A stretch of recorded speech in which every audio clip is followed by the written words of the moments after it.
Okay, it's a pleasure for me to welcome you all on the behalf of College of Pharmacy Shahada.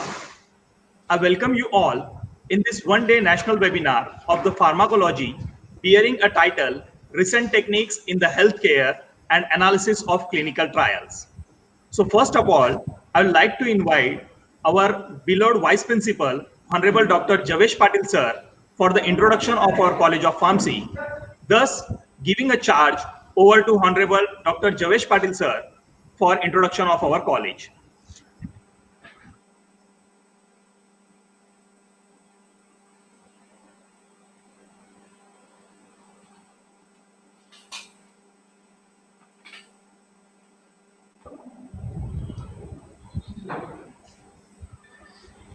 Very good morning, sir. Honorable Shri Babu Sahib Deepak Patil, President, PSGVP Mandal Shahada. Today's guest, respected guest, Honorable Saurabh Maru, sir, from Department of Pharmacology, School of Pharmacy and Technology Management, SVKM NMIMS Shipur. And our second eminent speaker, Honorable Mr. Piyush Rajput, sir, member of Talent Advisory Group, KITI Technologies Private Limited, Pune. Respected coordinators, Sri Makarand Bhai Patil, Sri Pia Patil Sahib, and my fellow colleagues. On the behalf of principal, my students, members of teaching faculty, non-teaching faculty, myself, Dr. J.K. Patil, welcome you all in national webinar on recent techniques in healthcare and analysis of clinical trials. Now let me furnish some information about our college. B.Pharmacy course at Pujya Sani Guruji Vidya Prasarak Mandal was started in 1994 under the kind and able leadership of late Honorable Anna Sahib P.K. Patil Sahib. College was accredited by NBA and is approved by AICTE, recognized by PCI, and is affiliated to Kavitri Bainabai Chaudhary, North Maharashtra University, Jalgaon. 20 batches of young pharmacists have passed out with flying colors. Many of them are serving in pharmaceutical industries, institutes in India as well as abroad. Our college is located in peaceful and natural surroundings of Pujya Sani Guruji Vidya Prasarak Mandal's campus. The college runs in three-story building with additional basement nearby, accommodating all of the necessary facilities like voluminous library, well-equipped laboratories, classrooms, and amenities for sports and extracurricular activities. Students are always encouraged for preparation of various national level tests like GPAT, MBA entrance, GRE TOEFL, as well as placement cell has been started in our college to provide job opportunities to our students through campus interview. We have adequate number of qualified staff members who are competent and energetic. Their efforts in molding our student into well-informed, well-disciplined professional is always appreciable. This webinar will help to upgrade the knowledge of young minds towards this new and emerging field and will surely help in making life better than today. I would like to thank the speakers for giving their valuable time to us, and I would like to congratulate the organizing committee and the coordinators for successful arrangement of this webinar. I am also very much thankful to our beloved President, Honorable Bapu Sahib Deepak Bhai Patil, and Honorable Coordinator, Amen Patil sir, for always guiding us and motivating us to do the best. Thank you. Thank you very much.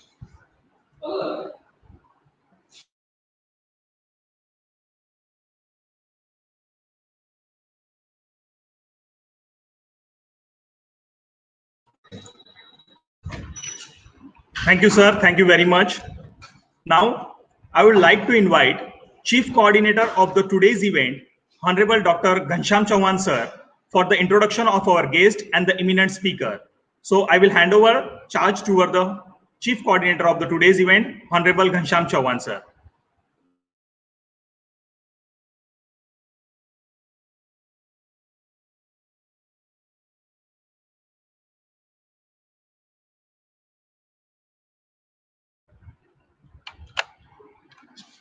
Thank you, sir. A very warm good morning to one and all on behalf of organizing committee. As a chief coordinator, I, Dr. Ghanshyam Chavan, heartily welcome all of you in one-day national webinar on recent techniques in healthcare and analysis of clinical trials. This webinar will focus on various pharmacological aspects. It's my immense pleasure to welcome our resource person, Honorable Mr. Saurabh Maru sir, currently working as an assistant professor at School of Pharmacy and Technology Management, Shirpur, and Mr. Piyush Rajput sir, member of Talent Advisory Group of Kaita Technologies Private Limited, Pune. Well, shall we start the first session of webinar by Mr. Saurabh Maru sir? I hereby request all participants that their questions are most welcome. You need to send your queries in chat box so that they can be discussed during question and answer session. I feel privileged to introduce our eminent speaker, Honorable Mr. Saurabh Maru sir, who is working as an assistant professor at School of Pharmacy and Technology Management, Shirpur. Sir have served as resource person for Niti Aayog on tribal affairs. Sir, I also served as member Research Advisory Committee to Multidisciplinary Research Unit, Department of Health Research, Ministry of Health and Family Welfare, Government of India at MJ Medical College, Indore since 2014. Sir is also scientific advisor, Research Extension Wing in Forest Department in MP government. Sir is also expert to advise head Rural Technology Advisory Group, principal scientific advisory to Prime Minister Government of India on rural technology in MP. Sir is also nominee of CPCSA to evaluate and approve research protocols related to laboratory animals at IAEC of many institutes. Now we will switch over to the experience and expertise of Sir. Sir is having total experience of approximately 15 years teaching experience and related subjects from for more than 11 years. Sir is associate faculty at IIT Mumbai for conduction of faculty development program on technology in education since March 2017. Sir have trained more than 150 faculty members of technical colleges and universities of India. Sir is also research scholar at Division of Molecular Oncology, Institute of Cytology and Preventive Oncology, ICMR Government of India, and Indian Institute of Science, Bangalore. Now we will discuss the awards of Sir. Sir is having so many awards that it is difficult to discuss all awards. I will discuss few. Sir have received Best Oral Research Award in Annual National Conference APTI 2015, IPC 2017 Chandigarh, and Indian Pharmacological Society 2019 Hyderabad. Sir is also selected for Young Scientist Award presentation at Indian Association for Cancer Research IACR 2013. Sir is also got award Lakshya Sparsh 2017 award for Health and Education Facilitator Network. Now we will discuss the publication. Sir is having lots of publications. Sir applied for 2 patents. One is in process of transferring to ICMR. Sir published 10 research papers and one book chapter. Sir is also reviewer and editorial board member in 7 international journals. Sir has presented more than 33 research work at various national and international conferences. Now I request Honorable Mr. Saurabh sir to start the session. Please, sir, take charge. Thank you, sir.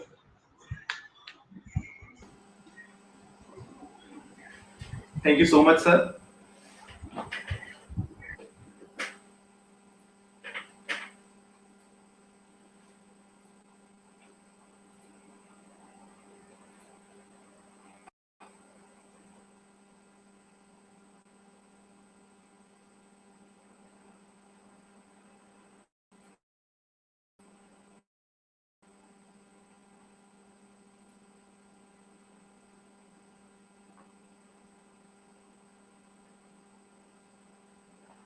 Sir, is it visible?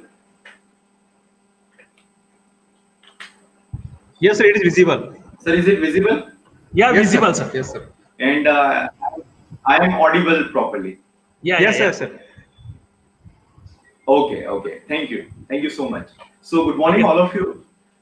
Today, I am very thankful to organizer for inviting me for this talk.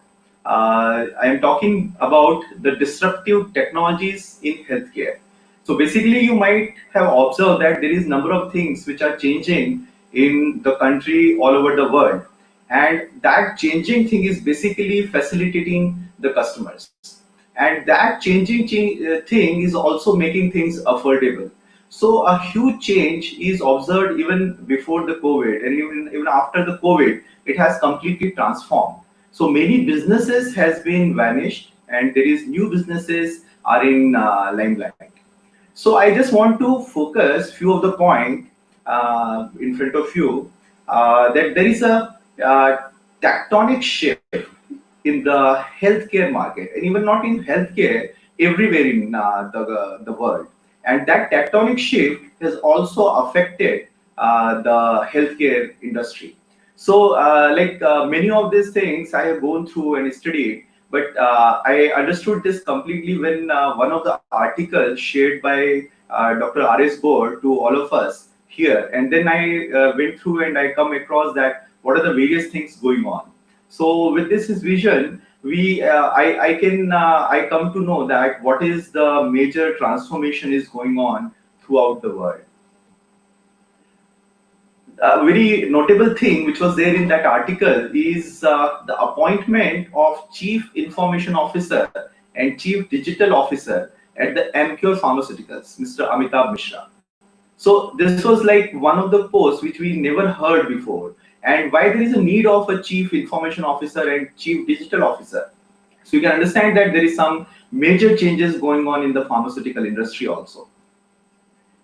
In 2017, Amazon applied for and received also the pharmacy wholesale licenses.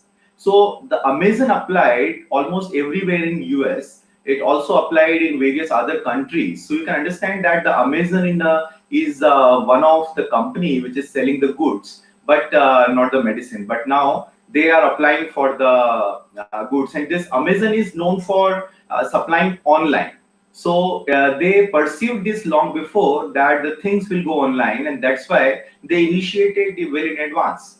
There is a swift drop in the stock values of many large wholesalers in the pharma industry. So the large wholesalers which are supplying through the medical shops, now they are looking like this event is saying that they are being bit obsolete. There is number of other giants which are game changers like Apple, Microsoft, Google, Facebook. You know, this all are also coming in the pharma business. In fact, they are coming in the supply chain. So this is something that Facebook will be taking the license for the pharmacy, or Apple or Microsoft will be taking license for the pharmacy. There is another thing that is Pharmacy, NetMed, Myra, 1mg. These apps are like enabling consumer to order medicine online, and they are making things very affordable. The same time, there is a Pharma Rake and Wanted Note. This make enable SME retailers to order their inventory digitally from the distributor, wholesaler, and CNFs. So at the every stage of this, there is a drastic change in the trends. So you know what exactly happening here, because there is a transformation of the whole existing system. And if this transformation is taking place, so why is it happening exactly? So to understand this question, we need to understand the currently going on technologies. And of course, there is technologies which are called as disruptive technologies. So before going ahead, I just want to let you know what is disruptive technologies. So disruptive technologies as a definition, it's a new product, service or business. You know, it can be anything, like it can be a product, it can be a service provided by anyone, or it can be a business model which actually helps in creating a new market. So it is altogether creating a new market based on the demand and based on its method and way of the supply, and that eventually disrupting the existing markets, and that is displacing the previous technologies and previous businesses. So it is actually disrupting the existing businesses, and it is letting the new businesses come into existence. So Now, technology is the one which is actually driving force for economy, and this economy being driven by a very different type of businesses which were not earlier and which never been thought of. Okay, in fact, many people who are doing job in such businesses, they never thought that they will be doing such jobs. And believe me, your kids who are studying maybe like 6th, 7th, 8th, you never know that what job they are going to do. In fact, they may be doing the job which has not been created yet. Okay, so such type of disruption is there, and of course, this new system, it is always be for the lowering of the cost, it is to improve the quality, and it is for the better convenience of the customer. So the system now is actually customer centric, and this actually going to facilitate the customer only. So the focus is also being changed, the method also being changed, and the system is also getting changed. Okay, so this completely disrupting or changing the system altogether. Then why it is happening? Like why it is to be done? Why it has to be? It is evident to happen. So there is number of factors responsible for this. One is the rising cost of the medicine, and the cost of medicine is very high because of the high cost of R&D. You understand that when somebody applies for IND and the final approval of the drug, there is a huge amount of data which has to given to the FDA, and it takes almost 10 to 12 years to generate that data. So you can understand that the amount of money involved in the process of drug discovery and development. So there is a huge amount of cost involved in this, which leads to a pricing pressure over the drug. And there is an increasing regulatory burden also. There is a change in the tax reforms and regulatory aspects. Like earlier, there was no such high regulatory status, but now the companies has to follow many of the regulation, and that requires a lot of investment. So that is also one of the factor which increases the cost of the drugs. There is innovation, commercial environment for the pharma companies, and that is also one of the factor. The most important is the disruption in the existing business is actually the automation and technologies. The technologies which are actually digital and getting into your pocket very easily, and that is completely changing the scenario. And that is the very important thing regarding the disruption in technology. The most important thing is when this technology is coming, it is having all the strategies which is actually towards the value chain. So the complete value chain will get transformed and will be facilitating customer ultimately. So that is the best part of the disruption and the best part of the technology which is coming. So when we see the life science sector or pharma sector, there is a transformation because of in the sectors like in the areas like there is a transformation in machines, transformation in methodologies, processes, it's a workforce. There is a transformation in the workforce, how they work, what is their qualification, what is the additional skills they require. So many of the people, in fact, in software companies, they are not asking for the degree.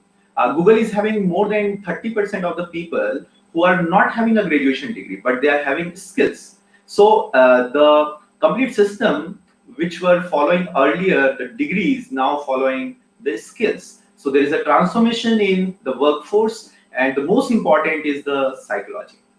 So the people has completely transformed the psychology, psychological thinking, because there is customer centric system evolved up. So this system actually transforming, getting evolved, and this is the right time to understand and adopt accordingly. There is one more important thing which need to understand is difference between these two words. One is healthcare, other is sick care. So there is a huge difference between these two words, and many times we function in or we understand this word synonymously, but it's entirely different. So nowadays, what we're talking about is the healthcare. We are not talking that we are treating only the patients. So it's not just sick care, and there is a huge amount of investment which is going for the well-being and the betterment of the health, and not only for the treatment of the diseases. So the focus is deviating. So now the people are focused for being healthy and being happy, and that's why the investment has also been changed. So now the prominent is healthcare rather the sick care. So if we're talking about healthcare, so like a shortest way or as a gist, we can define the healthcare is to promote, restore, or maintain health. So having a good health is the overall focus. So earlier the focus was disease, now the focus is health. So there is a complete transformation. So the sick care, which we never told earlier, but we practice actually. So sick care is like completely transformed or shifted to healthcare, and this healthcare is when joined with the technology, when joined with robotics, when joined with artificial intelligence, it transforms completely the scenario. And that is the most important and interesting thing to understand. Moreover, it is attracting people and good for the people because when we classify the various stages or the types of the disease, so these are the three clusters you can see on the screen. One is acute care, second is mid-level care, third is home care. When we see the investment for the care delivery per day and the quality of life, so you'll find that the best quality of life is in home care, and the least quality of life and the highest investment is the acute care. So now the transformation is going towards the home care. The people wants to be home and they want to get treated at the home only. And that's why we require the things which is easily shifted from a community hospital or intensive care units to the homes. And that's why there is a huge change or innovation is going on. Okay, so there is innovation and inventions which is going to cater the needs. Okay, so before going ahead, I just want to define these two terms because many people take it may not take it in the right way. The innovation and invention. So when we talk about innovation, it is actually generate new knowledge. Innovation actually generates new knowledge, new and resources. Invention, it consumes the resources and generate new knowledge. So in that way, invention generates new knowledge by consuming resources, and innovation consumes new knowledge to generate the resources. So in that way, it goes hand in hand, but it is opposite. So one is generating new knowledge, other is utilizing that knowledge to generate resources. So at this moment of time or at this moment of stage, like students are here or the faculty here, so pharma people are here. This is a time when there is a need of lot of inventions and innovations. So either you can generate knowledge or you can utilize that knowledge to generate the resources, the products, and that can help actually the people. Okay, and that generation is relatively easy and very fast because of the advent of various technologies. And a very important aspect is the convergence of various aspects. So earlier there was everything in the isolation, as you can see in the first point. This is the nanotech, big data, robotics, material science, social networking, then 3D printing, devices, apps, mobiles. So these all were in their own realm, but now it has converged. And these all together are functioning very efficiently. And that's why the processes hasn't. And you are getting various products, very useful products every day. You might be receiving a lot of WhatsApp videos and messages regarding the various utility products. And that are actually the outcome of this all things. So healthcare is now transforming, and it is actually utilizing artificial intelligence, and it is moving towards the mobile health, to 3D printing and robotics. So it's basically a collaboration between the human and robots. So human created robots, but but the robots were like merely following the instructions. So that robot were not much useful, because whatever the instruction you give, that only will be followed. Then human give lot of instructions so that they can choose according to the need.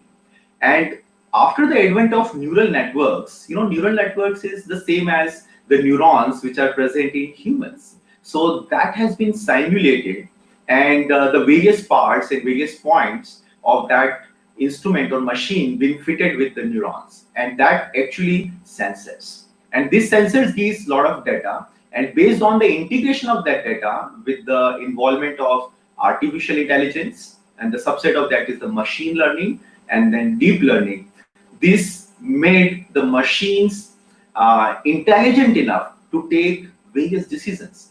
And these decisions are not the decisions which has been fed to this machine. So these decisions are the actual decision.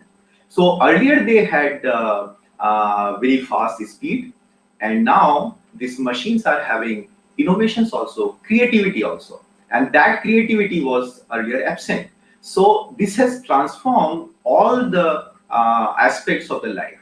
So you can find that nowadays there is a number of machines which are self-intelligent. For example, like cars. So there is human-driven cars and non-human-driven cars. So there is automatic cars. You need not to drive it, and it automatically senses the various obstacles on the road, and it moves based on the instruction given. So it need not to be given the instructions like how to drive. They'll just give instruction that I have to go from here to there, and I want to reach within this time, if it is possible. So with that data, it will set up its own way of working, and that's called the artificial intelligence. So this artificial intelligence made the people quite capable of doing things, and that's why now robots are doing various things which humans cannot do, and which is actually not fed in the robot. So I've seen many such things, like there was the requirement of a designing of one drone. For that drone, they were not able to get, they got various designs, but they want to one of the best design out of this. So in an artificial system, they feed it the desired thing, that the weight should be half, and its flight should be in this parameter. And the robot designed something which has never been fed into its memory, and that is because of artificial intelligence. And that's a different thing, that it come out with a basic skeleton of a bird. So he suggested that the bird is having the best and the lightest way of the flying machine. So that is the nature. So ultimately we come back to the nature only, and that's why the three things which are actually very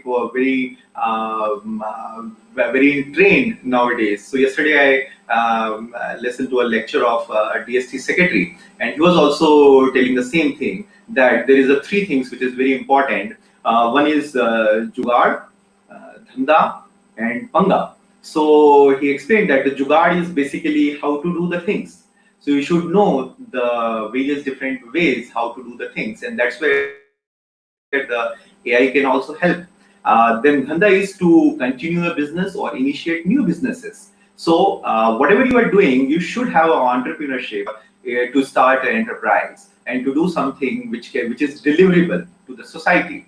And finally, the most important is the panga, because there is a disruption. So panga is basically disruption, and that disruption is being brought about by the jugaad and the dhanda type of capacity of the youngsters. So that energy of youngsters is actually disrupting the things. So the old business is getting disrupted, and you can see that the future you'll find it that may be very common. So that will be the part of the healthcare system, medical system. There is a company I just want to mention here is Athena Health, that initiated one initiative, and its name is itself More Disruption Please. So they initiated like an angel fund and the angel investor, and they provided a marketplace for such startups, so that there can be more disruption, and so that they can avail better products, better services, better business models to the customers. So there is number of such initiatives are going on. There is two important factors which, apart from the technological innovation, are actually contributing in disruption of the healthcare. The first is decentralization. So decentralization is basically involving development of new market entrants, and that create products which brings new consumers. So like if we see healthcare, everyone is consumer throughout the world, because everyone at some point of time requires some sort of services or the product of healthcare. So there is a shift of healthcare from hospitals to clinics, and up now office settings, and even now in patient's home. So that is the decentralization. So earlier there was a center where you have to visit every time. Now you can do everything without visiting that center, from your home, from your office cabin, everywhere. So that is the decentralization, which is one of the solution which is actually disrupting the healthcare. The second is transfer of skills. When you are going to a doctor, so there is certain things which which a doctor can only do. But now the skills being transferred. There is matching of clinicians' skill level and that difficulty level of judging the medical problems. So that is being taught to the machines, and it is usually by highly trained, expensive personals to more affordable and providers that can be a technology-based care. So that is one of the most important and disruptive way, which is actually reviewing things. So you can imagine maybe like after before 10 years that if you want to check your blood pressure, then you have to go to a hospital setup or a clinic setup. But nowadays, many of the people who are hypertensive are having their own digital blood pressure monitor in their home. So even now there is a smaller gadgets like watch are also available. So that is the transference of the skills to the machines. So that is the two important, apart from the technology, which are actually driving or having a capacity to disrupt the healthcare system. So there is number of disruptive technologies which we can list here. So there is a few which I could able to list. Apart from, there is a number of huge number of the technologies which has already placed in the market and playing excellent role. Before that, I just want to play a small video about these disruptive technologies.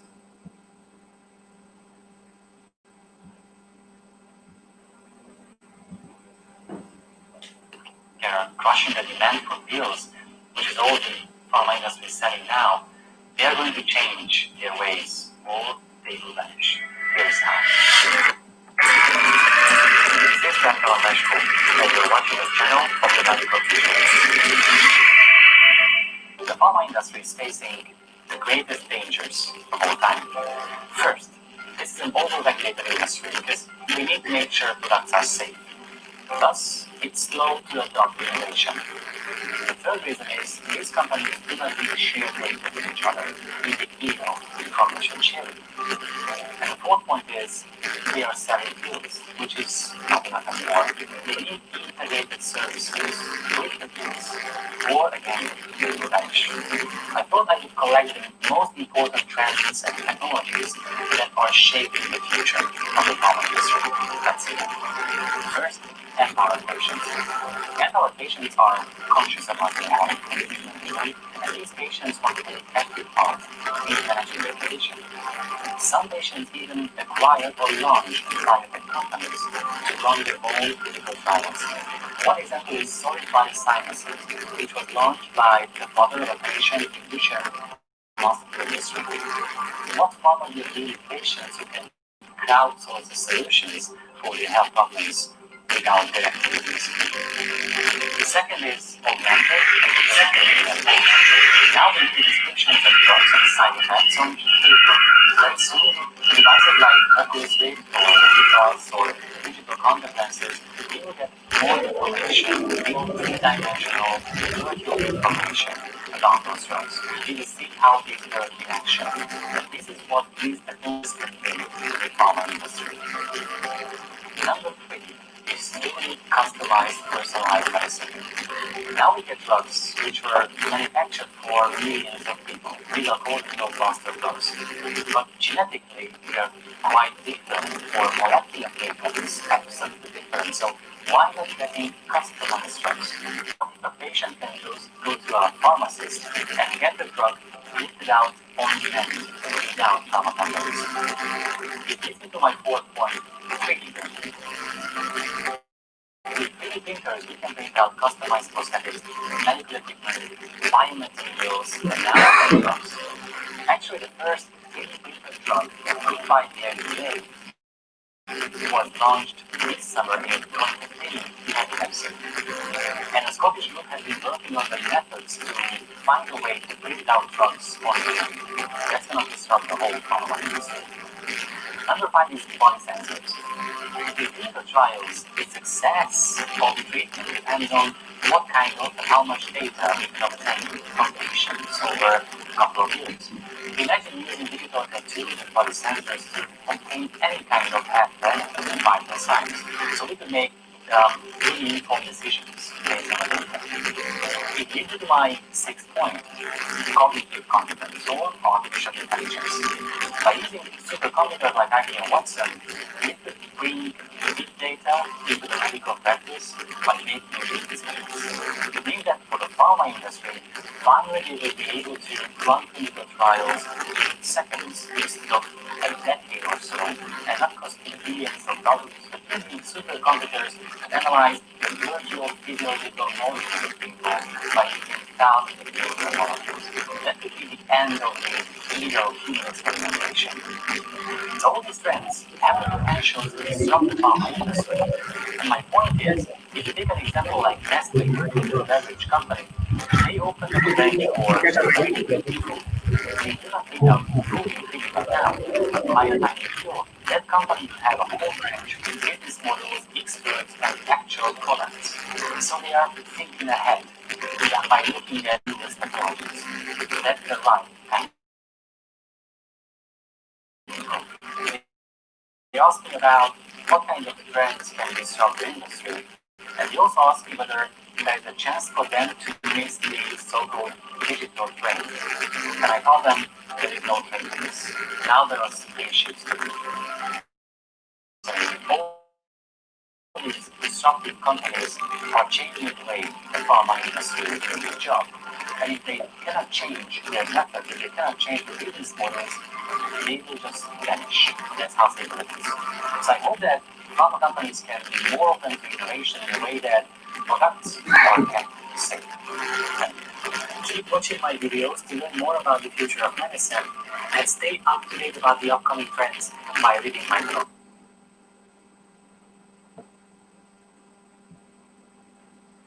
So friends, you all may be thinking that this video is saying a lot about the technologies. This presentation is also saying a lot about the technologies, and we are actually in the pharma. So this may be a very dramatic change or the difference in the fields. But I want to share a story of a Nobel laureate, Mr. Professor Andrew Fire. Andrew Fire is the one who did his graduation from mathematics, and then he did his post graduation from biology physics, and then PhD and postdoc in biology. And he's the one who actually awarded Nobel because of his breakthrough discovery of RNA interference. It's basically gene silencing. So it is actually a multidisciplinary approach, or somebody is having a knowledge of one subject very good, a very good knowledge of one subject. Then that knowledge can be applied with another subject, and that actually evolved with a lot of new innovations. So many times innovation or invention is being done by the person who are actually not at all related. So these are very quite different, and that's what we need to understand. So we should not restrict ourselves in the boundaries. And because of the advent of neural networks, because of the design tool and the nervous system, this has completely transformed.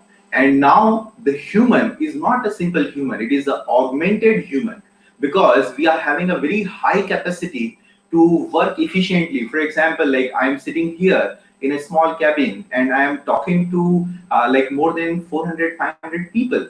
So that is what augmented situation we have. So this augmented human is having enormous capacity, and the reason behind that is actually this technologies, the tools. So these are the various technologies which are actually augmenting all of us. Is artificial intelligence, big data, data mining, analytics, genetic testing, programming, genetic programming, machine learning, deep learning, neural networks, and modern computer technologies, the Internet of medical things. Earlier it was just Internet of Things, but now it is there is a new terminology which has been coined, the Internet of medical things. Blockchain technologies and augmented reality with neural networks or natural language processing. So it's very interesting to understand and to have all these things simultaneously. We'll take up one by one, and I'll just give you a brief application of this. So actually, my this talk is not much focus about the pharmaceutical things. Rather than I want to give a exposure of the current technologies, the current practices, or maybe like near future practices in the healthcare as a whole healthcare. So I won't go much detail about the specific topics of the pharmacy, like the use of AI or big data or maybe machine learning and deep learning in the chemistry or maybe in pharmacology. I'll give you just a general aspect of each of this. So let's start with the first. When we see the drug discovery process, we get the molecules from the plants, and the branch which deal with this is the pharmacognosy. So there is a very interesting discovery, that is Google Lens. So the Google Lens has evolved with a plant lens, and if you take a photograph of any plant and if you put it with the plant lens, you will get the complete detail. You will get how it is propagated, how it is cultivated, what is the sunlight, etc. required, or how much humidity is required, what type of soil condition required. Along with that, what are the various chemicals present in it, where it can be utilized, how to extract the chemicals, everything. So if you're having any plant, you just take a pic, get the entire detail of this. So earlier we need to go to botany department, then we have to submit the herbarium, and then it leads to a lot of explanation of the gynoecium and all these things, and then flowering and floral formula, etc. But now everything is with a single click. So this is actually disrupting the whole cycle, whole system.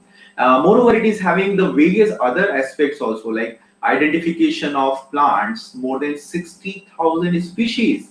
And when you take a pic of your nearby plants, it can store and it can create one plant map of yourself. Like if you are taking some pictures around the Shirpur or maybe wherever you are, then you will get a map that which are the plants present where, and when you are visiting, you'll find that that plant is located there. So such type of personalization is also available with this technology. In pharmaceutical chemistry, it is like one of the branch which is actually most benefited with the technology. We have various database in which we have small molecules and the large molecules, as well as the proteins that includes various receptors and targets, enzymes. So with the integration of all this and with the integration of technology, so data integrated with technology, and this gives a huge amount of successful and useful data to us. And that is like one of the most interesting thing in the pharmaceutical drug discovery process. There is number of softwares which are available based on the simulation, or like having all the information related to the receptors and the environments, and based on the structure of any drug, it can predict toxicity, it can predict the efficacy. It can also suggest that what type of changes should be there in the structure so that you can have a better efficacy and pharmacokinetic or parameters. When we talk about the pharmaceutics, it has completely transformed the way of production, not transformed yet, but in future. So assume, like I led you to that platform, Like with the advent of 3D printer, 3D printer technology, it has been authenticated because a drug which is used for epilepsy has been approved by US FDA. This is Spiritam that has been approved by US FDA. So assume that like one pharmacist who is having a 3D printer and you are going and ordering that I want 10 paracetamol tablet. Okay, so he'll just enter one command in computer and then the tablet is printed and he'll dispense this. So assume that what are the background things happening. If it really can happen, if the printing can be such a fast process, if it can be fast enough, then it can there will be no need of industries.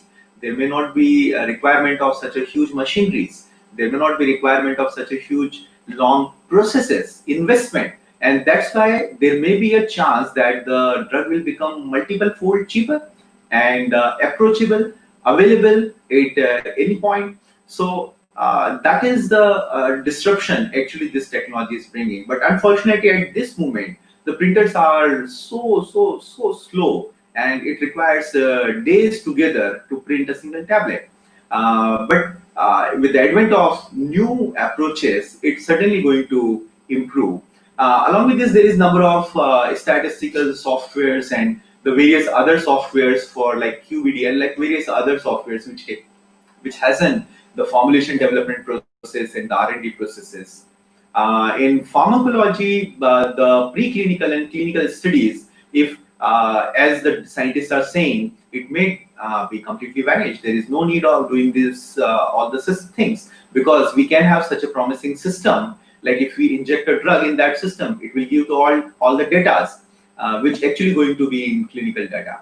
So such a transformation is possible with this drugs. It has not yet done, but there is concepts which can be conceptualized.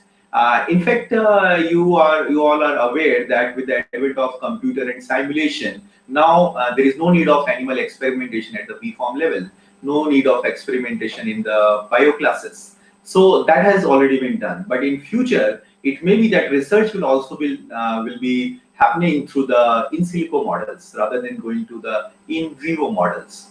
The acute toxicity, activity, data predictions, data analysis, processing, this all is possible and in fact more efficient through the involvement of these technologies. For example, like if we want to do any psychology related, anxiety related assays with the rate, we can have a camera assisted monitoring, or we can have a camera assisted calculation and data analysis, whether there is an anti-anxiety effect or not, based on the crossings and based on the time spent in the open arm and the closed arm and many other ways out. And the same thing is also transforming the pharma education. And that education is being transformed by just a simple interface. And that interface is a very simply available in the market. Like I visited a geo store and I find that augmented reality type of glasses hardly in 1,500 rupees. So the augmented reality is actually transforming things. So I just want to show another video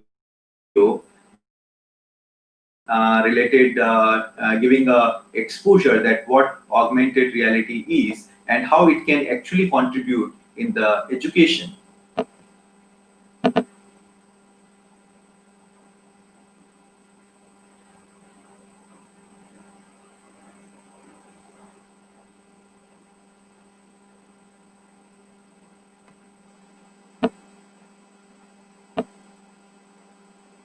There may not be voice, but you can see this video.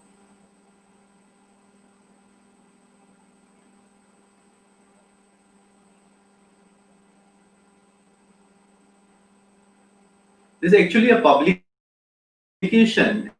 and there is an interface of mobile through an application, and it's relatively even cheaper. So you can see that this is the Totoro book, and with that book, it is enhancing through the mobile artificial system. So it is being captured and taken up with the application data, and then you can see any organ at like your fingertip. There is number of mobile applications also which are available, and you can go through that and you can see on the tip of fingers.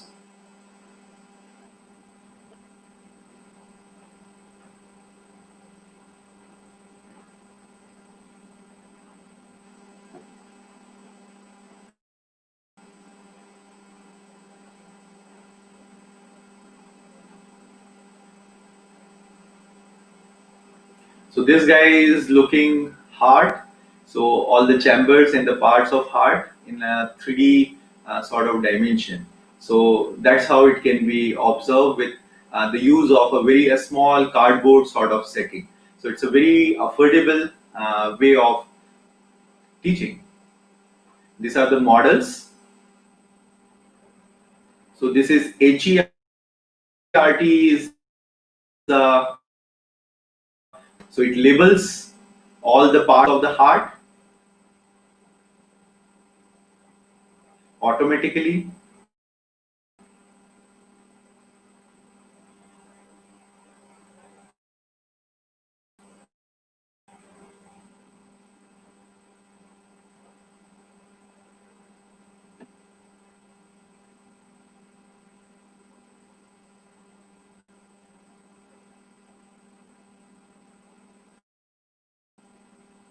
So I hope you understood this, that how it is actually functioning. So this is the way how the augmented reality and virtual reality are actually playing an important role.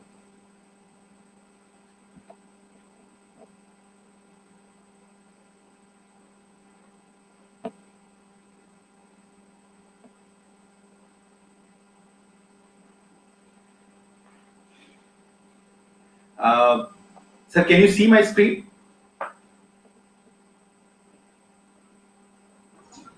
Yes, sir.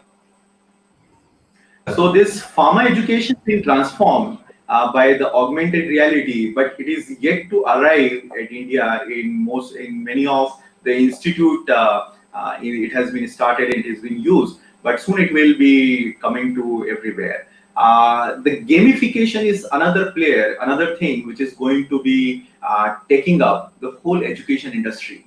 So it is predicted that the whole education industry will be taken up by the game industries.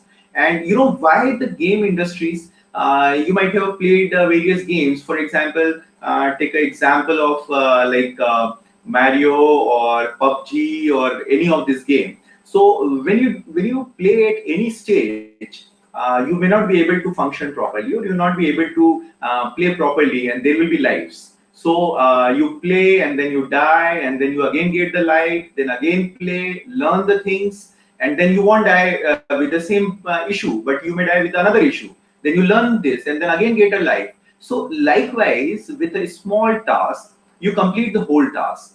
And unfortunately, in our education system, if somebody fails the final exam, then that's it. No other way, no other chance of getting this. So learning is also there in game, because you're and despite of that you are every time failing in the game also. But game is giving you another chance, another life, which you won't get in the education system. And that's why the gamification is going to be the new future of education. So you will learn, you will get a lot of lives, and then you will learn, you may fail, and then you learn again, and then you will pass. So that is going to be the way how the people will learn, and they won't get depressed or they won't feel low even after getting failed. You know, everyone is having some sort of quality, and that quality is basically drive that person to its goal.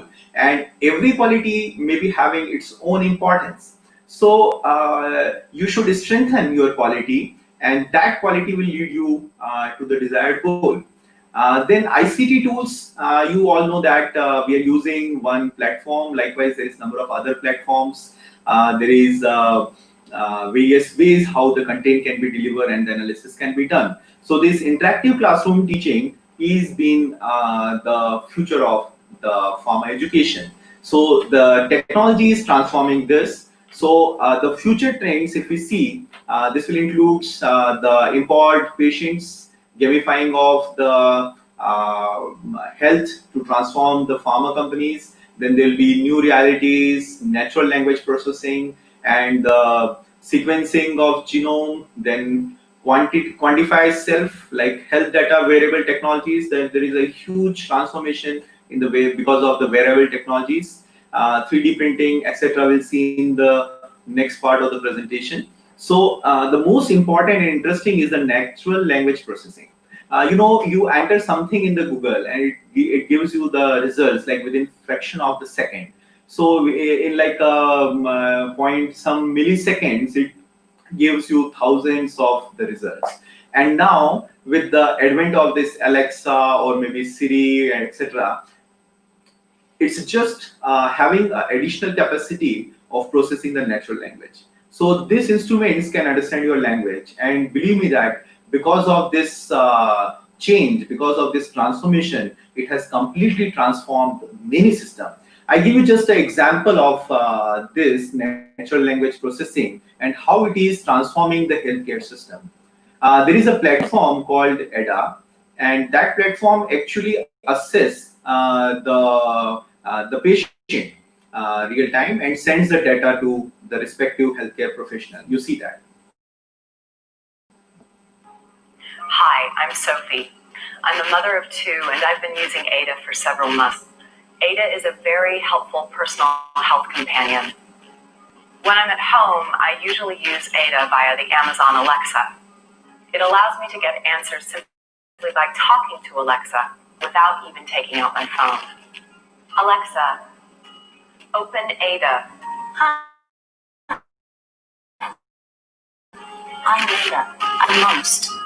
I've been having dizzy spells. Okay, dizziness. How long has this been troubling you? A few days. Less than 1 week. How does making sudden head movements affect your dizziness? It gets worse. Okay, worsens. Are you having difficulty keeping your balance? Yes. Do you have not? Do you have reduced, distorted or blurred vision? No. Do you hear a buzzing, humming or ringing sound in your ear? No. Thank you. I'm now ready to create your report. 6 out of 10 people with these symptoms had benign paroxysmal positional vertigo. It might require medical attention. If you wish to, you can send this assessment along with a question and receive free advice from one of our ADA doctors. Would you like to do that? Yes, please. Okay, that's done. One of our doctors will be in touch soon. Bye for now, and get well soon. Thank you, Ada.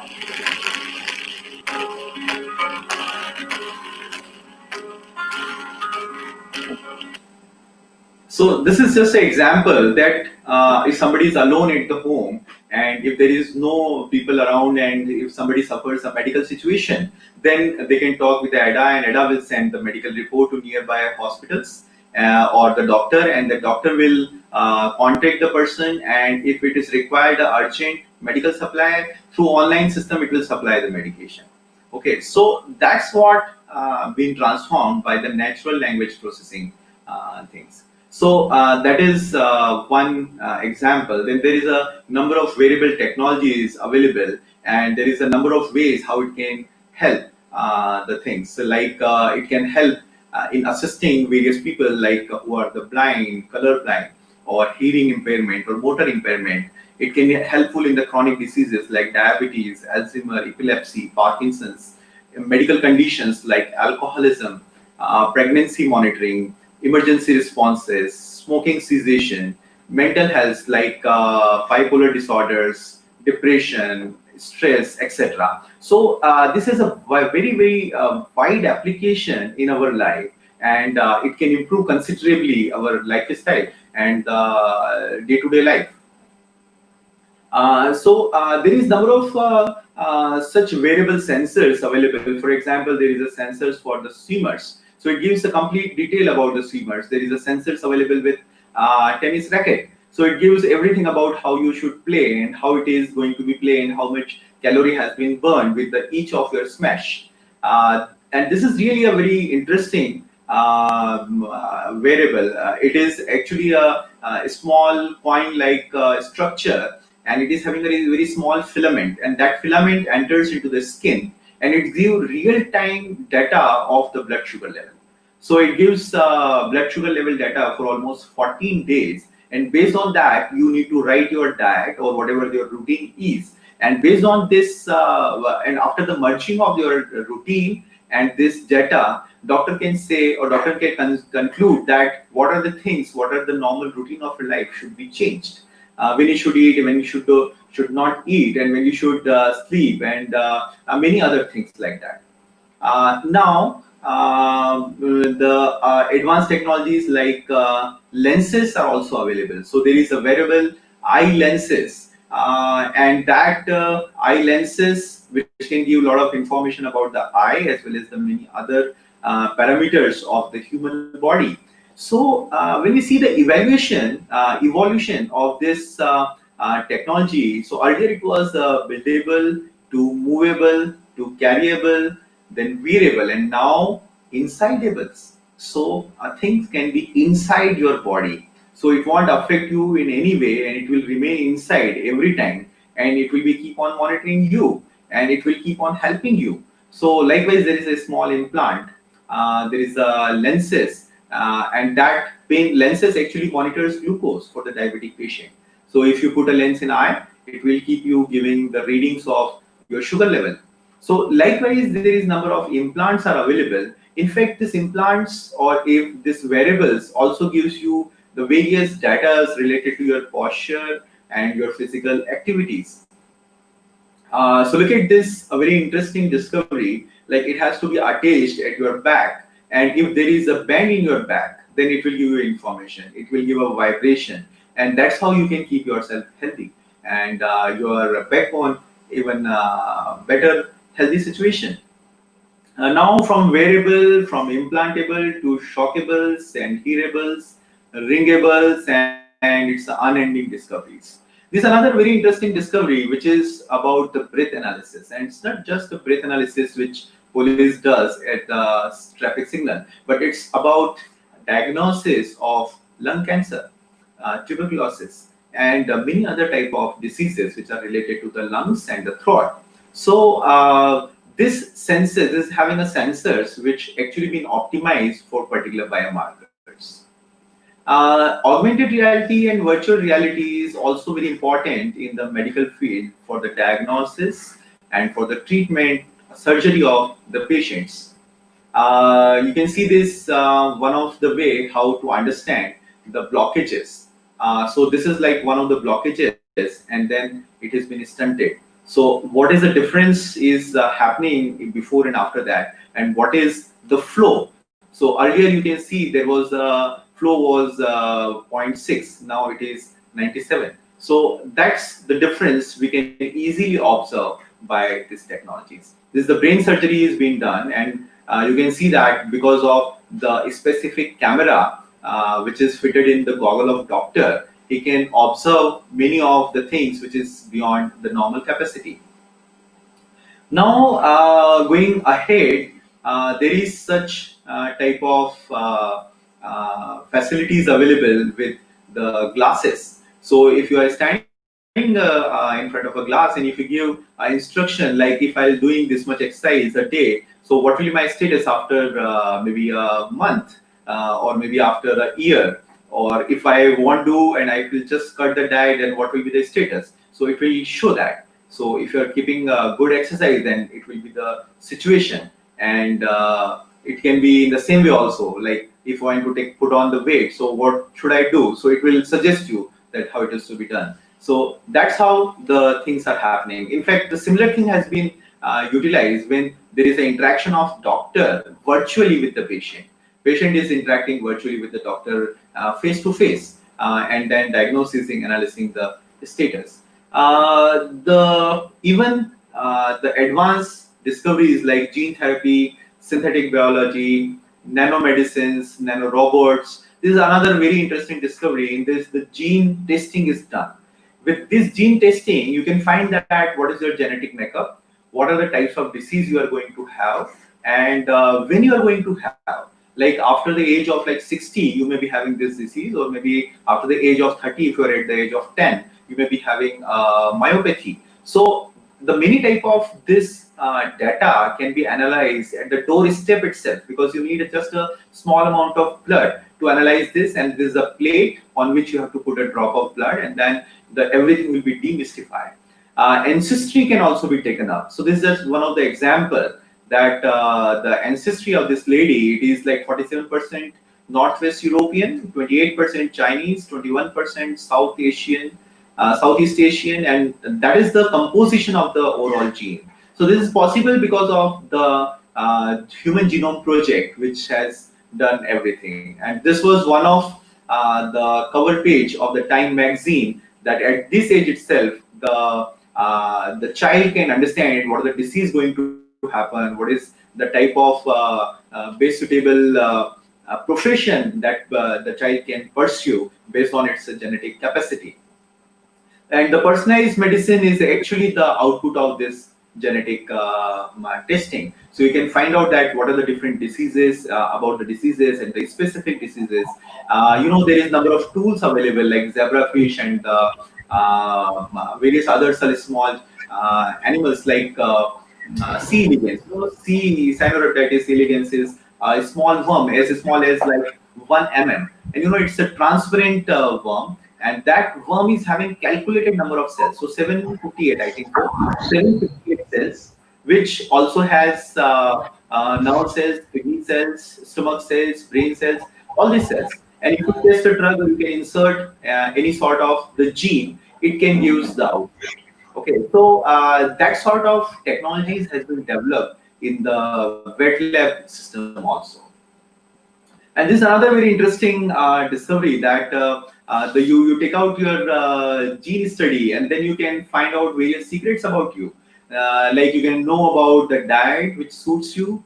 You can know about the food you should not eat. You can know about the exercise, whether it is going to affect you or not affect you, because many people complain both exercise karte hain, but there is no effect. So you can find out many things about yourself by this type of gene testing. And it's very interesting because last week only one of my cousin called me, and she wanted to know a course somewhere about the genetic counseling, because she want her daughter to pursue that course. So after having such a lot of genetic data, like what exactly you are going to do with this genetic data? So this genetic data is actually need to be analyzed, and for that analysis you need various genetic counselors. So there will be a need of genetic counselor which gives you a detailed idea about the understanding of this test. So I just give you a small video about the genetic testing, which is the future of medicine.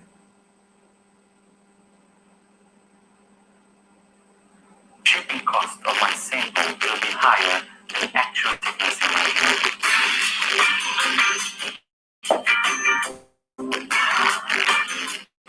This is Dr. Meshko, and you're watching the channel of the medical futurist.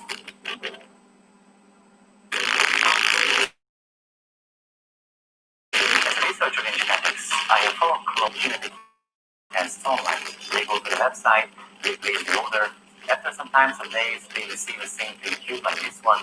They provide saliva sample, which takes some time. You try it once, it takes at least 20 minutes to provide enough saliva. And then you send it back to the shipping company, and they can analyze your DNA. After some weeks, you receive your final report and results, and you can check it online.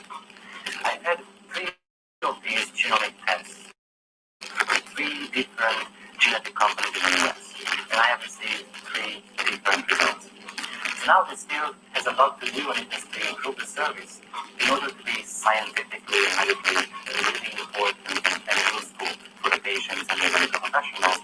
But I learned some really important facts about my own well-being, my own health, based on my genetic profile. Moreover, now you have your raw data, you can upload that to different services on which you can analyze it yourself. And I learned plenty of important details which led to medical decisions and lifestyle changes.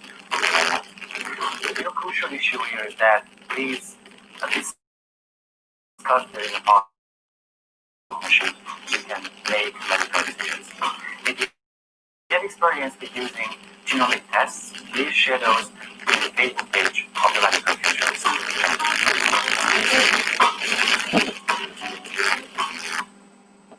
So I just want to tell you all that there is a huge potential of having a career in counseling. It is not evolved in India yet, but there is number of companies are there which are actually into counseling, and they are earning like anything. They are recruiting pharma peoples. They want actually pharma peoples, and the pharma peoples who are having good communication skills, having the knowledge of the recent trends and the basic knowledge of the biology and the pharmacy. So this type of people can really contribute and really can get a very handsome salary in the field of counseling. So with advent of all these technologies, there will be need of people who can explain the situation, who can explain the solutions to the consumers. This is another interesting discovery. It is mobile, or it is a type of real-time sonography machine. It may not be available in India. Why, you understand very well. But this is available in some foreign countries. And the another one is the small chip, which gives a lot of data about the BP, heart rate, etc. of the child. And that's how you can even find the emotional state of the child. Very interestingly, there is diapers launched by the Huggies. So this diaper give you more than like 6 to 7 very important information about your child. So it gives about the history of the urination and the wetness and the temperature and many things through the diaper only. So this diaper is supplied with a app and a camera, so that you can even monitor the child, and based on that there will be buzzers and alarms which will keep you aware about the child and diaper status. The another thing is electroceuticals.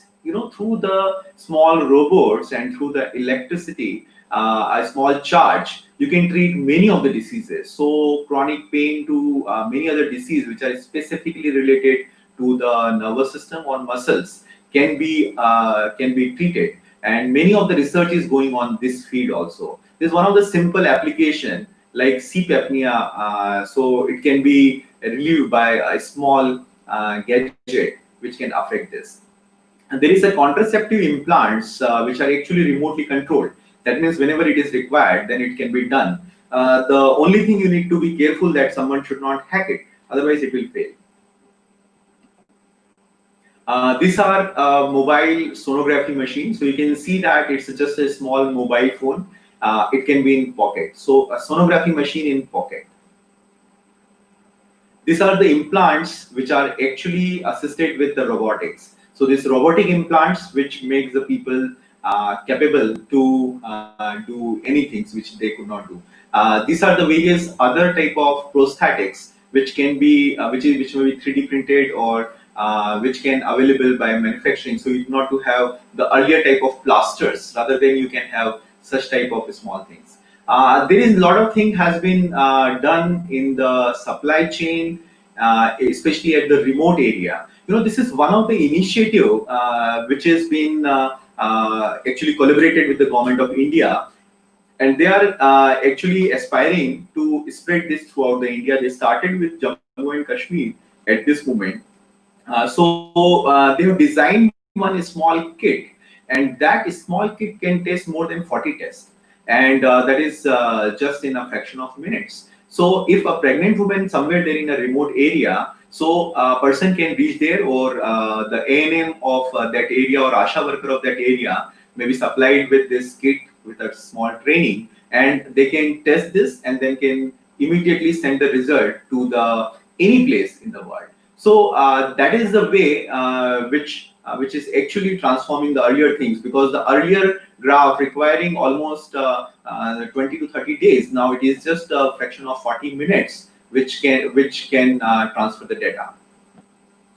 This is the drone technology. If somebody is required fibrillation or emergency support, organ transplantation. So this is technology which can really transforming the situation.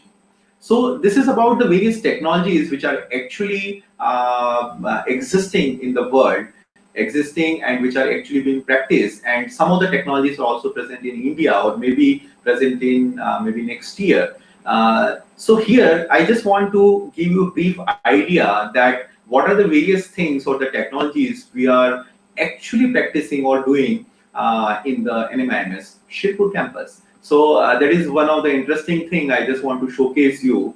That is the electronic health record. So EHR is a need of time, because whenever you are going to any place and if you suffer any sort of the ailment or any sort of the disease, any problem, then if you are having EHR, it's very easy for a doctor to verify the things. I have seen many people who suffered dramatically because of such ignorance. Like a people who was diabetic, he fainted in a tourist place, and immediately he has been given a saline and dextrose, and he suffered leg paralysis because of the hyperglycemia, and he could be saved even like when he come in, he was conscious enough, and he told that I'm a diabetic. So that is the thing which happened, and if somebody is having EHR, then many of the things can be solved very easily, and their record can be kept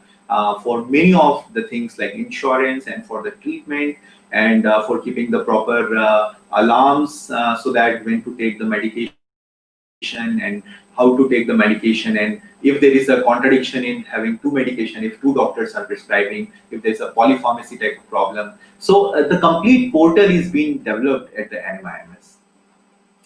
Skin cancer screening is very easy nowadays, because the database has been developed, and when you take it a picture of a skin abnormality, it verify that database, and it gives the immediate result that there is a skin cancer or not. So without going to any wet lab, this can give such information. There may be monitoring of pulse that can also be done, and that we are actually doing and finding the various things in this way. So this is one of the ways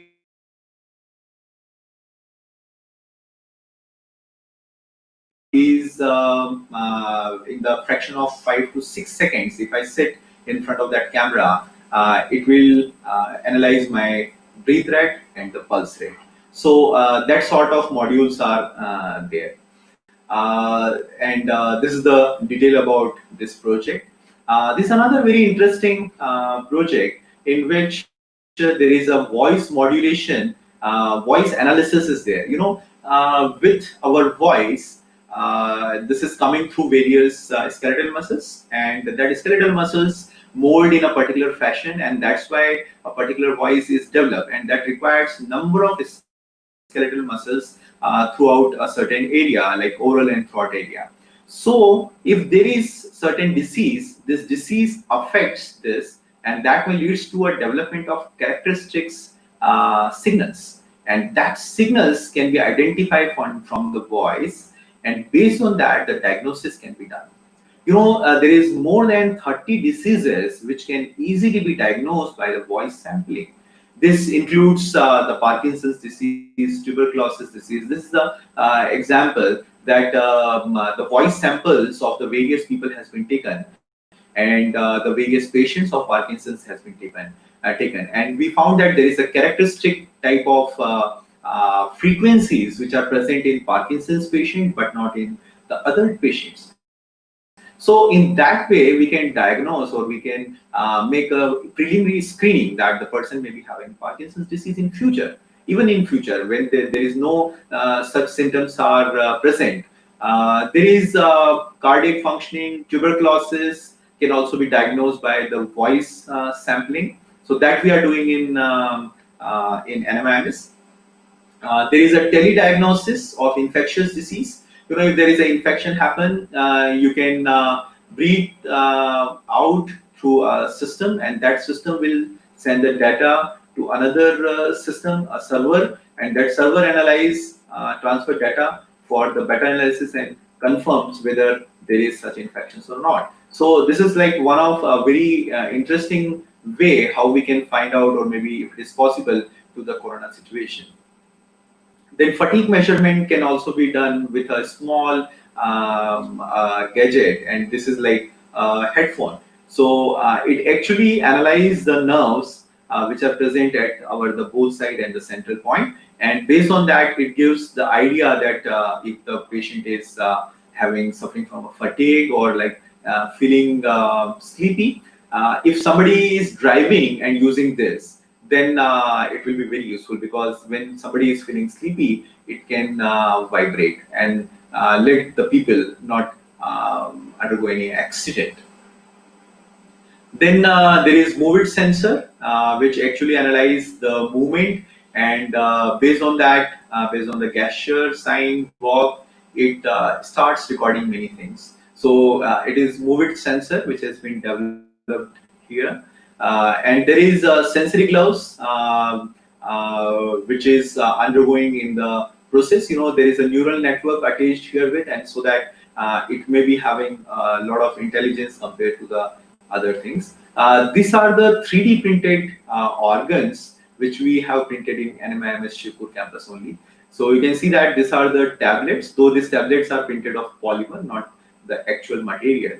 But there is work going on in the printing of such drugs and the printing of organs, like it is a backbone, part of backbone, it is the heart in the center, and other is the hand. So this hand, when attached with the various threads, so we can move it as of our requirement. And if we attach with certain sensors, then it becomes automatic hand, or maybe augmented hand for we people. Bioimpedance is another very interesting project which gives the complete detail about the body system, how it is functioning and how it is working based on the various sensors. So these are the various digital revolutionary discoveries where the NMIMS is working. The 3D printing technology, genetic engineering, DNA microarray, which is we are planning to work in future. Image processing, we are working like having various images of eyes or the faces. We can diagnose many type of diseases, even the stages of diseases. Signal processing, biosensors, develop many type of biosensors for analyzing various bioactivities. Electronic health record, remote patient monitoring, etc., etc. So these are the various activities which we are doing apart from all the pharmaceutical drug discovery processes and development of the various formulations and synthesizing various molecules, analyzing various things in animals and even clinical level. So that all things are working along with that. This technological aspect also where NMIMS is working on. So just few glimpses of our laboratory and hostel. This is NMIMS reception, and this is the whole NMIMS model. So I thank you all for patiently listening to me. I want to tell you that take exponential steps, because future is already here and you have to go ahead along, and that's why you have to be ready every time. Thank you so much. Sir, over to you. Okay. Thank you, sir. Thank you very much. Thank you, sir. It's a very nice and a wonderful informative session. Definitely, it will very helpful for our participants and the emerging new researchers. So, thus in concern of same, now I would like to invite our moderator for the today's session, Mr. Amit Dhankani sir, to start up with their questionnaire session. I'm again requesting our participants, if they are having any kind of question, they can type that particular question in the live chat box so that we are able to show it on the screen. So I'm inviting once again Mr. Amit Dhankani sir, moderator for the today's session, to start up with their questionnaire session.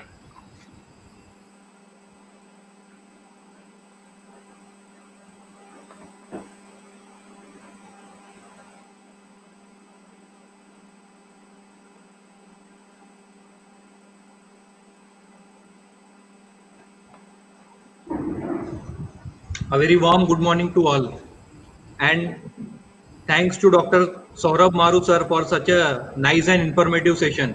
Sir, the session was really very informative and definitely it will help to our participants.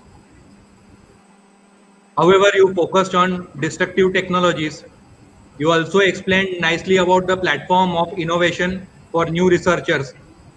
You also explained very nicely about new technologies of healthcare, just like 3D printing. You also explained how the mechanical technologies will help in healthcare. You also explained nicely about Jugaad, Dhanda, and Panga, that is the distribution. You also nicely explained about various mobile applications and softwares that can be used in healthcare. Now we will move towards the questionnaire session. Sir, the first question is from Mr. Akash Jain. He is asking that I am looking for a data set to detect cricket sports activities using wearable. Is there any such data set? Yes, of course, there is number of such data sets are available, and there is a website which is being floated by Government of India only, and all the data, various type of data are freely available there. So it's maybe he can note down my number. I'll give you the exact address later on. It is probably data.gov.in, something like that. So there is such website available. You can get all the different types of data there. In fact, if you want to see or collect this such type of data, you can consider talking to the such organization and associations where they may be having such data. Okay, thank you, sir. Then the next question it's is from it's really nice. It's really nice to see this question, because in future, there is a very important role of the variable technology in sports to improve the capacity and capability of the sports people, and that's where there is a very important role of pharmacists. Pharmacists are really underplaying their role in the society.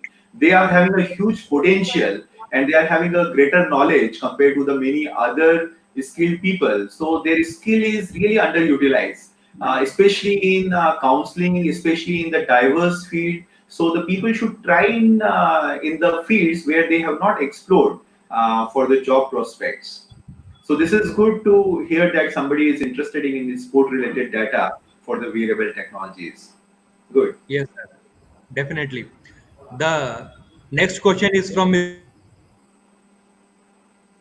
What is the effect of US FDA on the Indian clinical trial analysis? US FDA is like one of the standard agency of world, and if somebody wants to sell their drug say into the United States, they have to qualify for their standards. So if somebody is manufacturing, or somebody is doing R&D on a drug which is to be sold or which is to be launched in US market, then they have to follow the guidelines. And of course, these guidelines actually affects or gives give a standard to the various other countries. In this context, the Indian clinical trials has also been transformed, and CFRs and 12 CFRs, etc., are there, which is the software assisted things in which you cannot have any sort of any sort of correction. So once you enter the data, you cannot revert that. So there is such type of transformation has been done in Indian clinical trials also. Indian clinical trials are also been regulated very strictly nowadays. Earlier it was not such regulated. Moreover, the data has been reported. Pharmacovigilance is in fashion nowadays. People are looking for the toxicities of the drugs so that it should not fail in the regulatory aspects. And you need to understand that when somebody is discovering a drug and it took at the level of clinical trial, it is like millions of rupees which is already been invested. So in that case, they don't want to leave any loophole so that it can be rejected in regulatory aspects.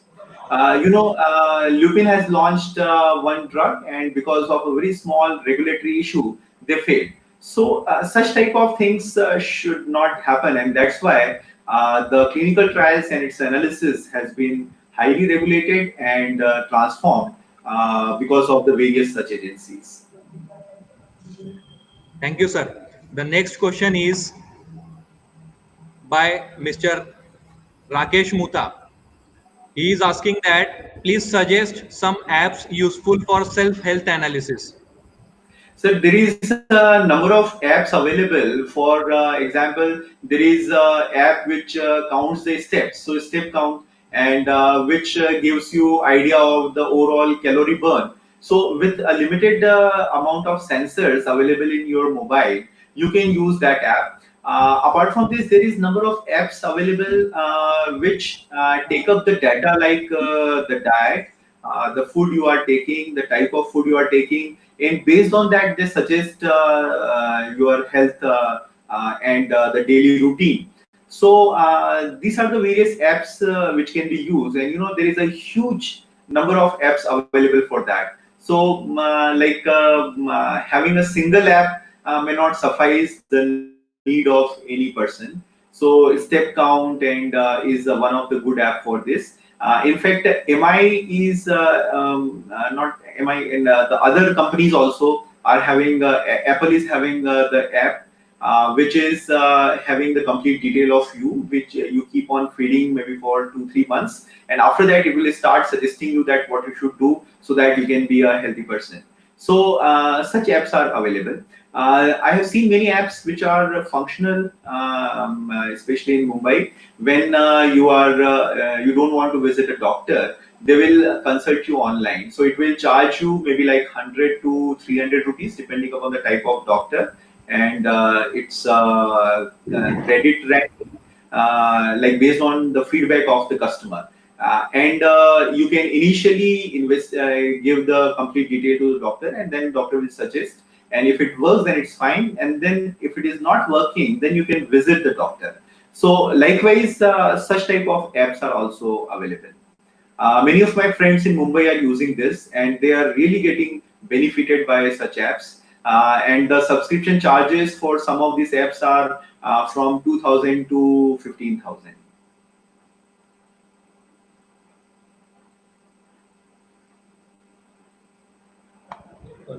Thank you, sir.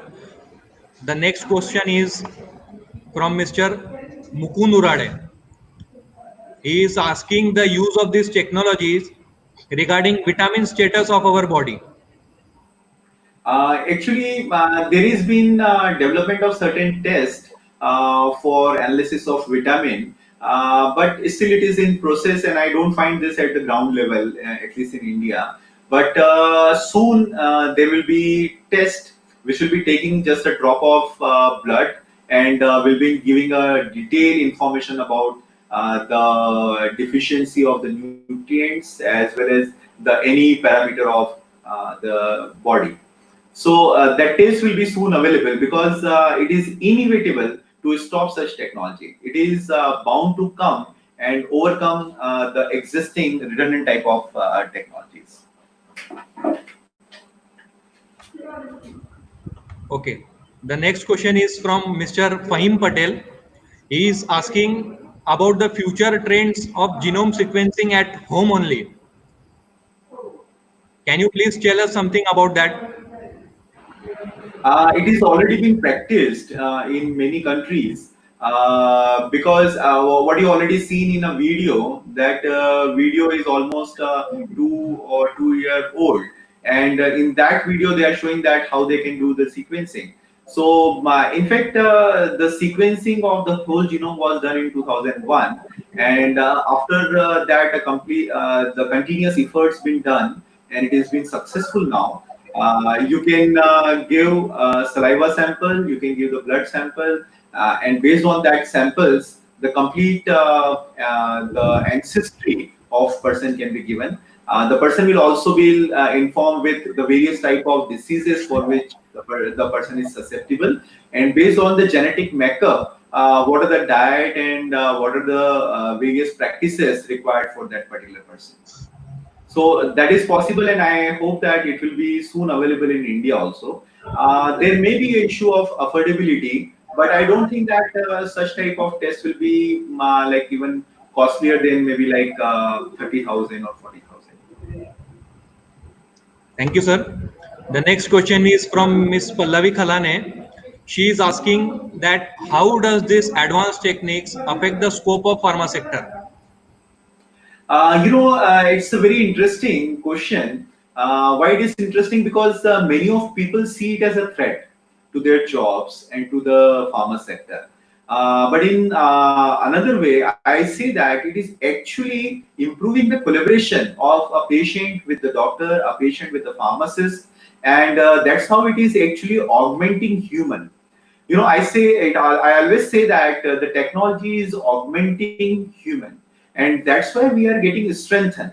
So it is always going to strengthen the pharma sector, and I'm very sure that this will evolve with many new molecules, many of the drugs which will be repurposed and that will be used for the various different type of the diseases, which is used for one disease at this moment, and this will actually substantially contribute in the pharma sector. And of course, there will be change in the type of jobs that people will not be required much at the site where the manufacturing is happening, because there may be automation, but there may be need of people where there is a requirement of certain other needs. So there will be a redistribution type of phenomena will takes place, but this will going to transform the pharma sector, and there will be with the advent of this 3D printing drugs and with the diagnostics technology and the delivery systems, nanorobots are available, and that actually completely transform the delivery. So that is actually positively and substantially going to affect the pharma sector.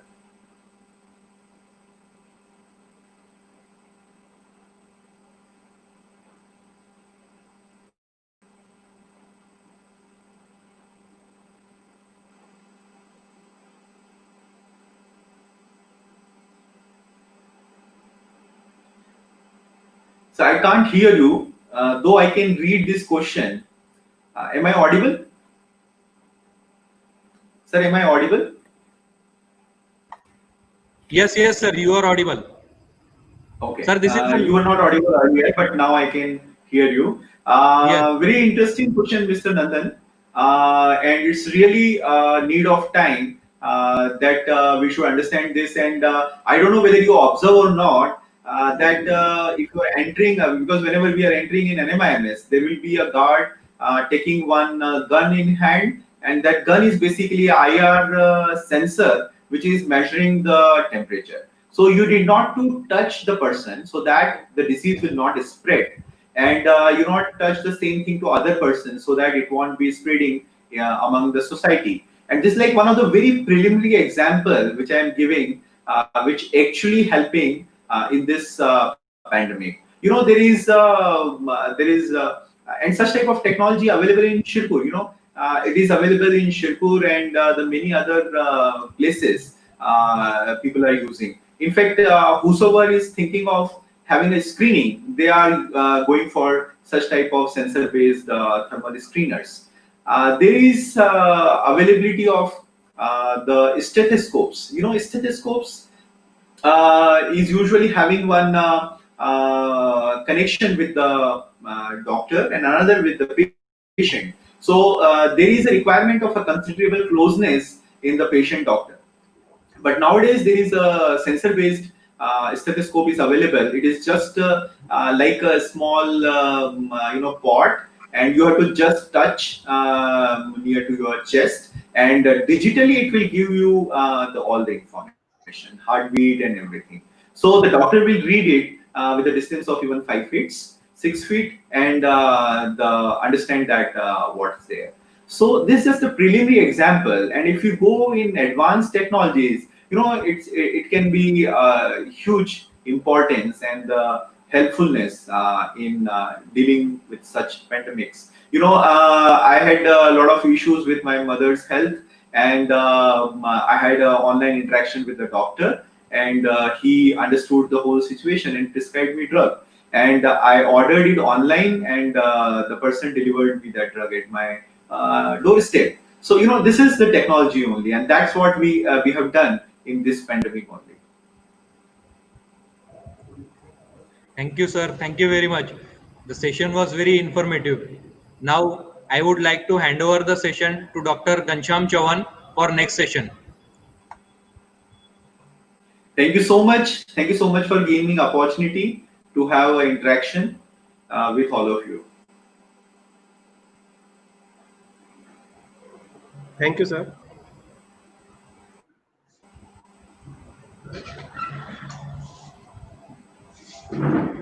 Once again, good Am I afternoon to audible? all. Yes, sir. Yes. So I'm thankful to all of you for patient listening. I'm thankful to my director sir, my associate dean madam, Dr. Deshpande madam, who always support us for such creative activities. Thank you all. Thank you, sir.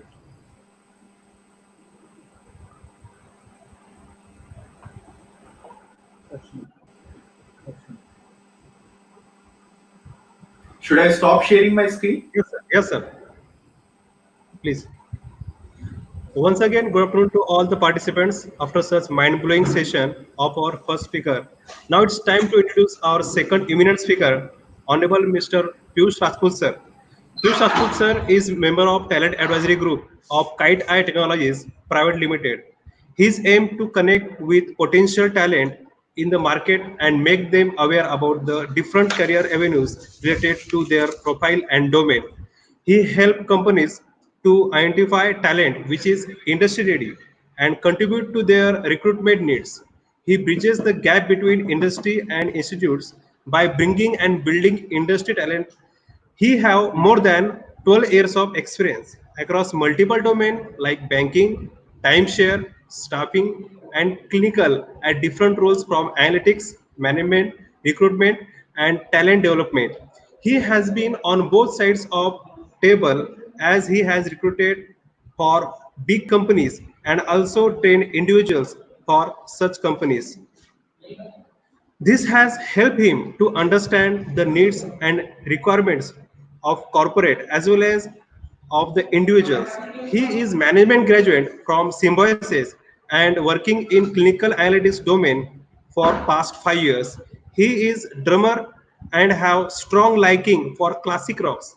He love music, be it in any language, and professionally highly feel that it is his responsibility to contribute to the talent needs of the world by educating and empowering individuals beyond boundaries by making them experiment and giving them experience. Now I request to Honorable Rajput sir, please take the charge of session. Please sir, take charge. Right, sir. Am I audible? Yes sir, you're audible. Please continue. Perfect. So, first of all, thank you so much for inviting me to this session today. I would really like to thank each and everyone in this session today, and special thanks to Dr. Maru for such an extensive session. It was a brilliant session, almost covering each and every technical aspect of the pharmaceutical and clinical domain. What is happening? Where are we heading? And what are the different avenues and opportunities which we foresee in this particular industry? So, guys, I'll just share my screen and then maybe we can get started with the presentation.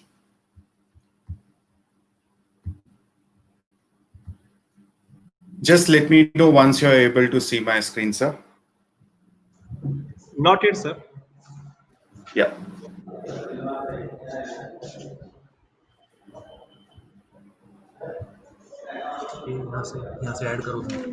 Yes, yes, I am doing. Yes, now it is visible, sir, on the screen. Perfect.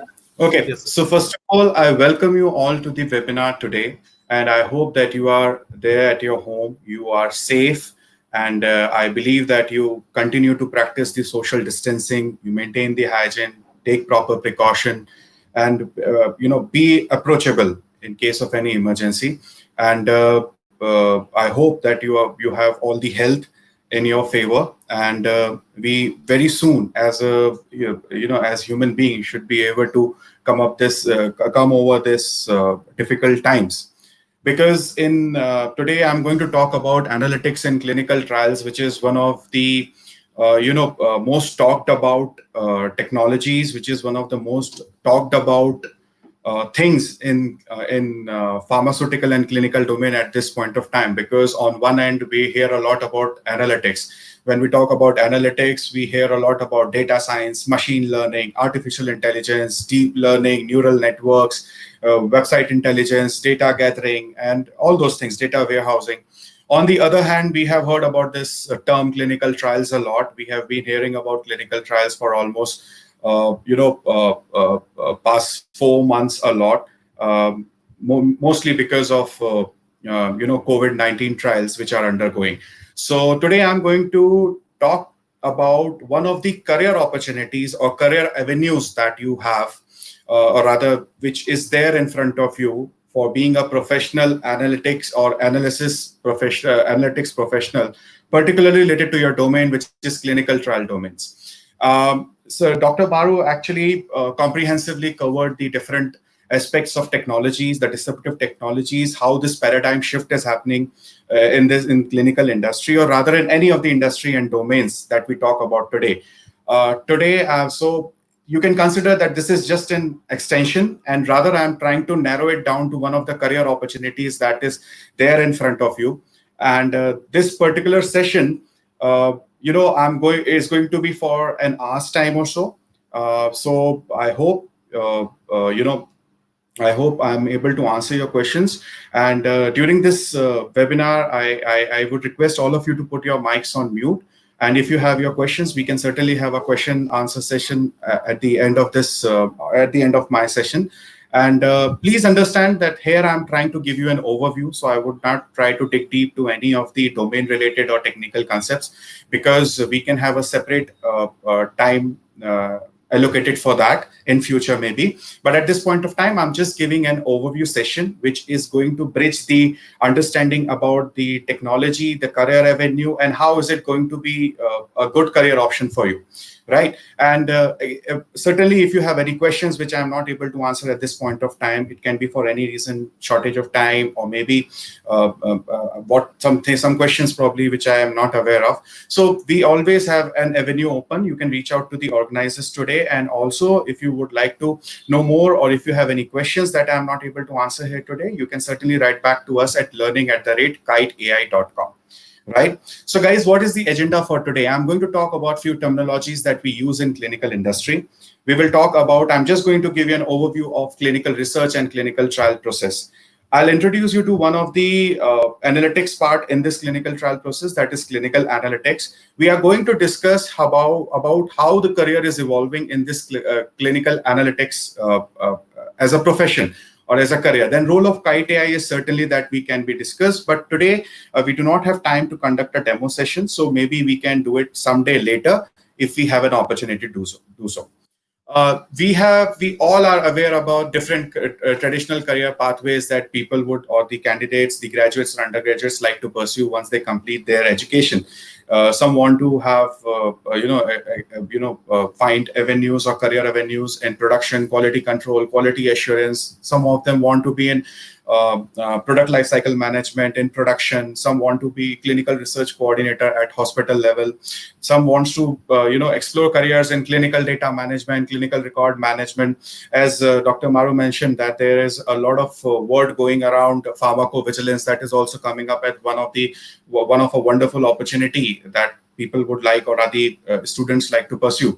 There are different entrepreneurship avenues as well that people would like to pursue. They want to be either have a business in manufacturing, they want to have a chemist shop, or some other service sector related, setups that would cater to the pharmaceutical or clinical domain particularly.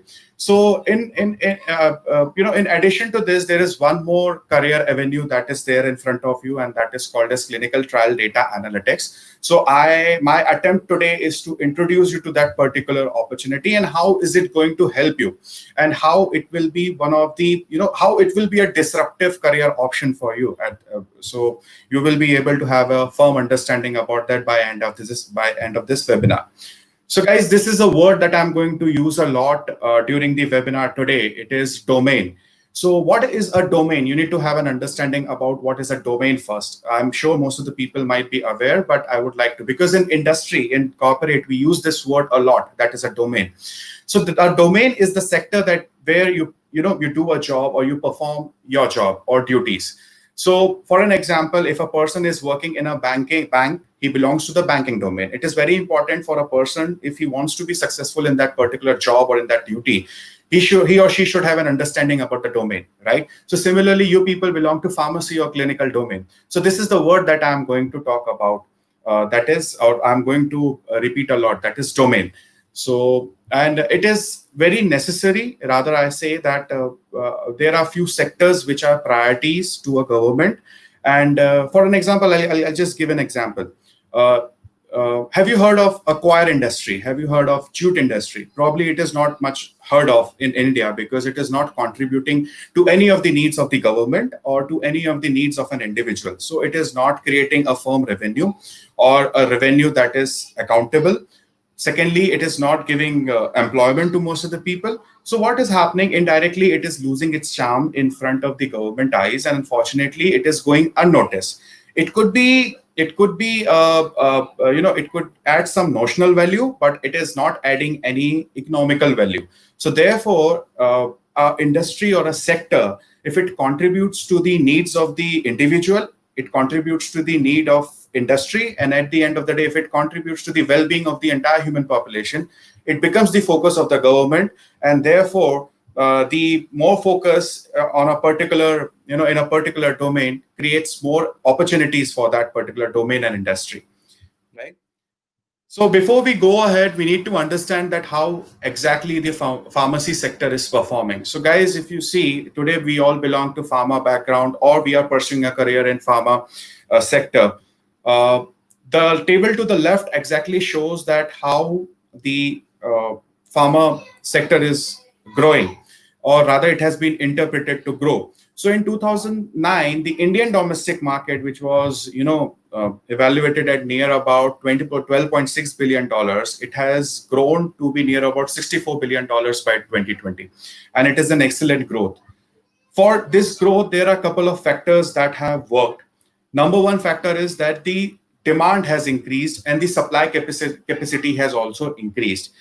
How the demand has increased? The demand has increased because the ability of or the accessibility of the devices and medicines to the individual or the population who were not, who were below poverty line or who were not well-to-do, has actually contributed to the demand of the industry. And indirectly, what has happened? When the business starts making money, they start reinvesting money in new products. When they start with new products, indirectly, they give more and more employment. When an industry or a domain gives more and more employment, indirectly, they are giving employment to the individuals, and therefore they are, they tend to pay taxes. The people who get jobs, they pay direct and indirect taxes. When they pay direct and indirect taxes, they automatically contribute to the GDP, and they automatically contribute to the revenue to the government.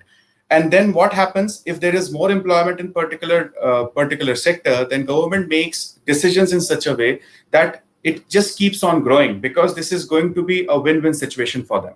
So similarly in pharmaceutical, because the demand has increased, and the demand has increased due to the focus, and second, due to the umbrella cover that government has provided for most of the population who did not have accessibility to the devices or the diagnosis or even to the medicines. So this umbrella cover has actually helped underprivileged population accessibility to the medicines, devices, and diagnosis, and hence a demand has come up, a strong demand has come up. And with new initiatives, whether they are technical initiatives, technological initiatives, or non-technical initiatives, the companies have actually standardized their production, and they have tried. They are trying everything to reach to their customer first, and this has actually led to a perfect competition, and it has become a win-win situation for the individual. It is also benefiting the industry, and it is also benefiting the entire government or the country at large.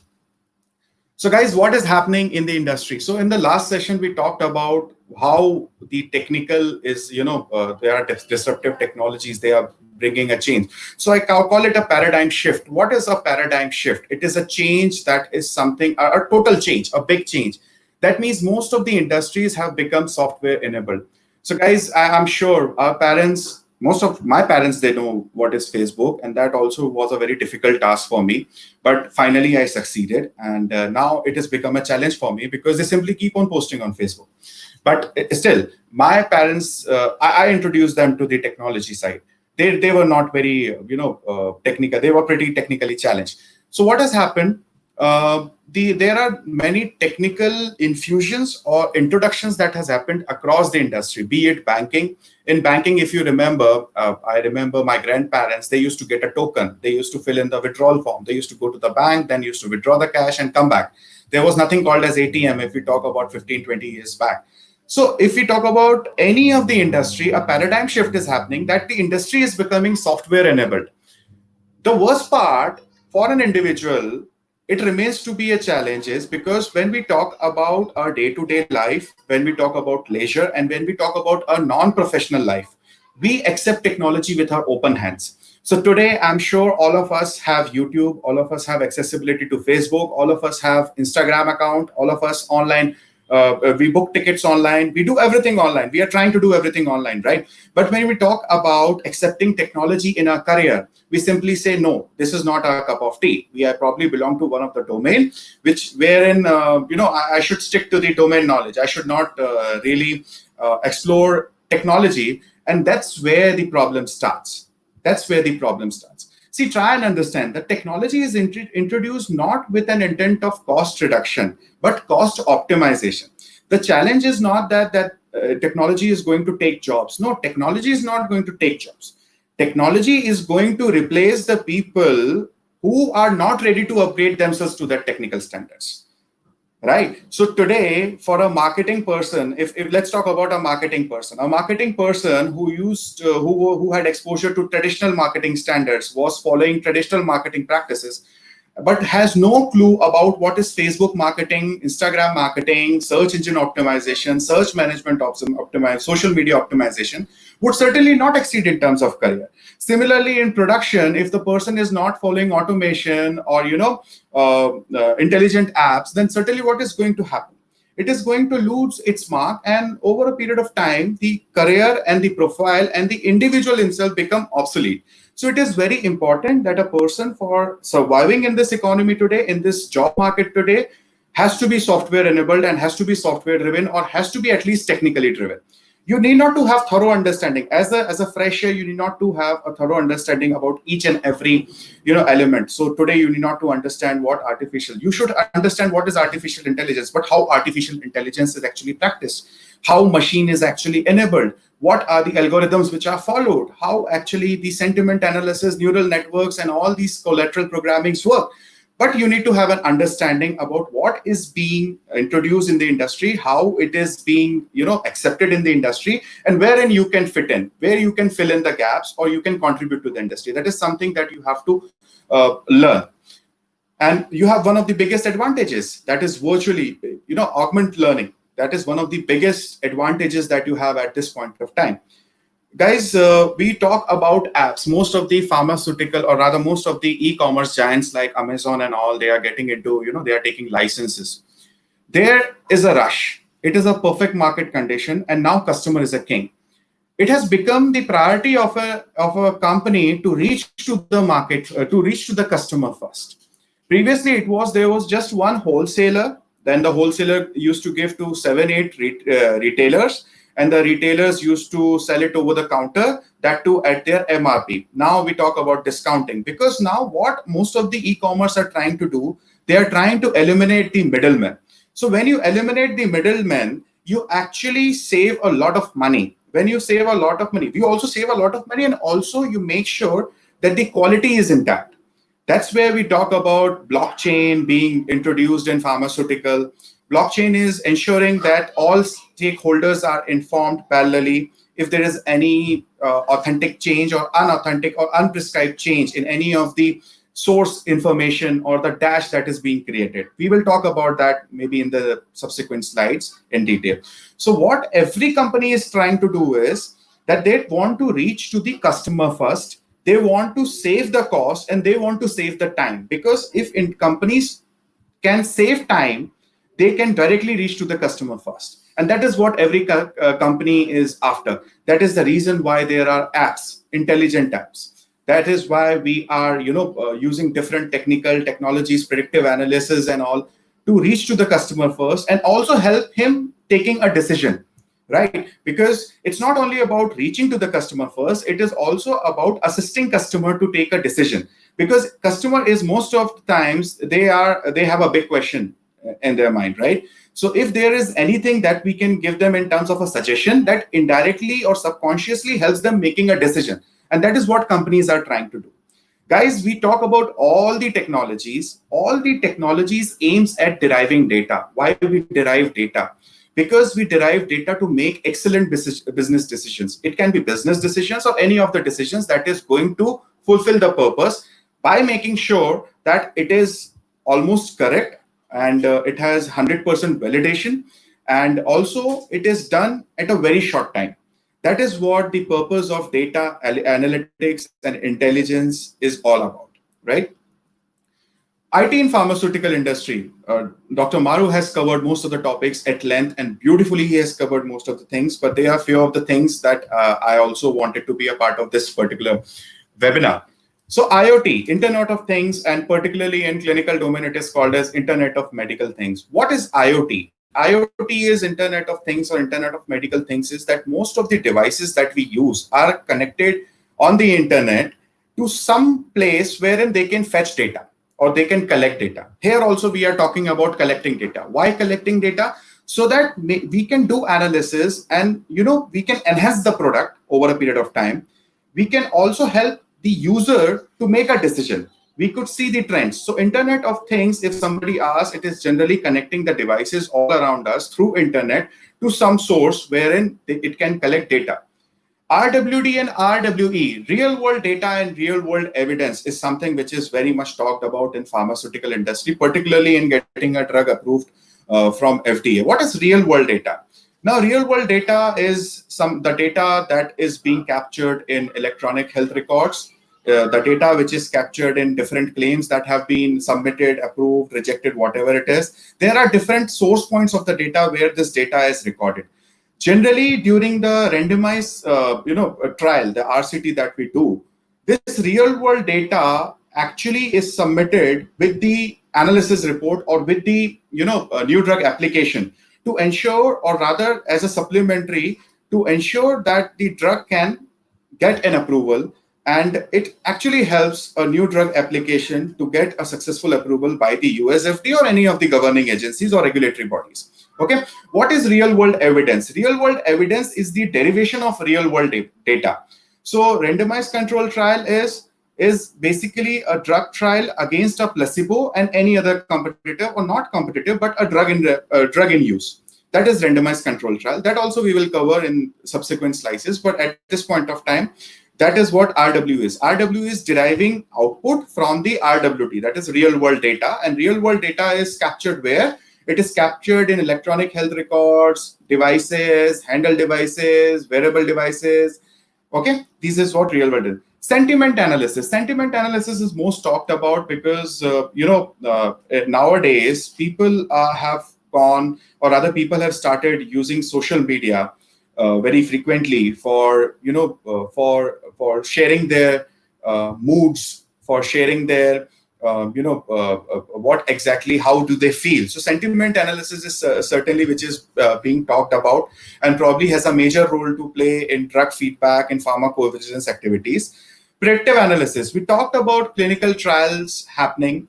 Companies invest near about $2 billion or so in the entire drug development process, near about $886 million invested till phase 3 clinical trials. So predictive analysis actually enables a company in multiple phases, but particularly in clinical trial, they actually help analyze the data on the basis of data, on the historical data or the transactional data or the real data that they have, whether the clinical trial is going to be successful or not. If it is not going to be successful, they can reshape the trial, they can refigure the trial, they can change the SOPs, and whatever it is, they can act accordingly.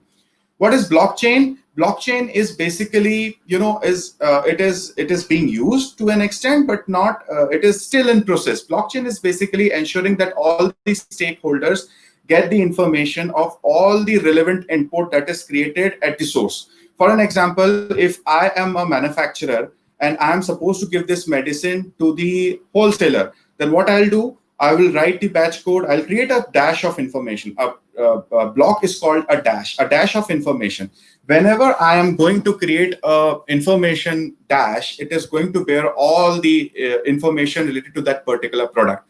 And that whenever I'm going to hand over this batch to the next person or to the wholesaler, that then again there itself, the moment I hand it over to the wholesaler, the information is actually passed on to the each and every stakeholder.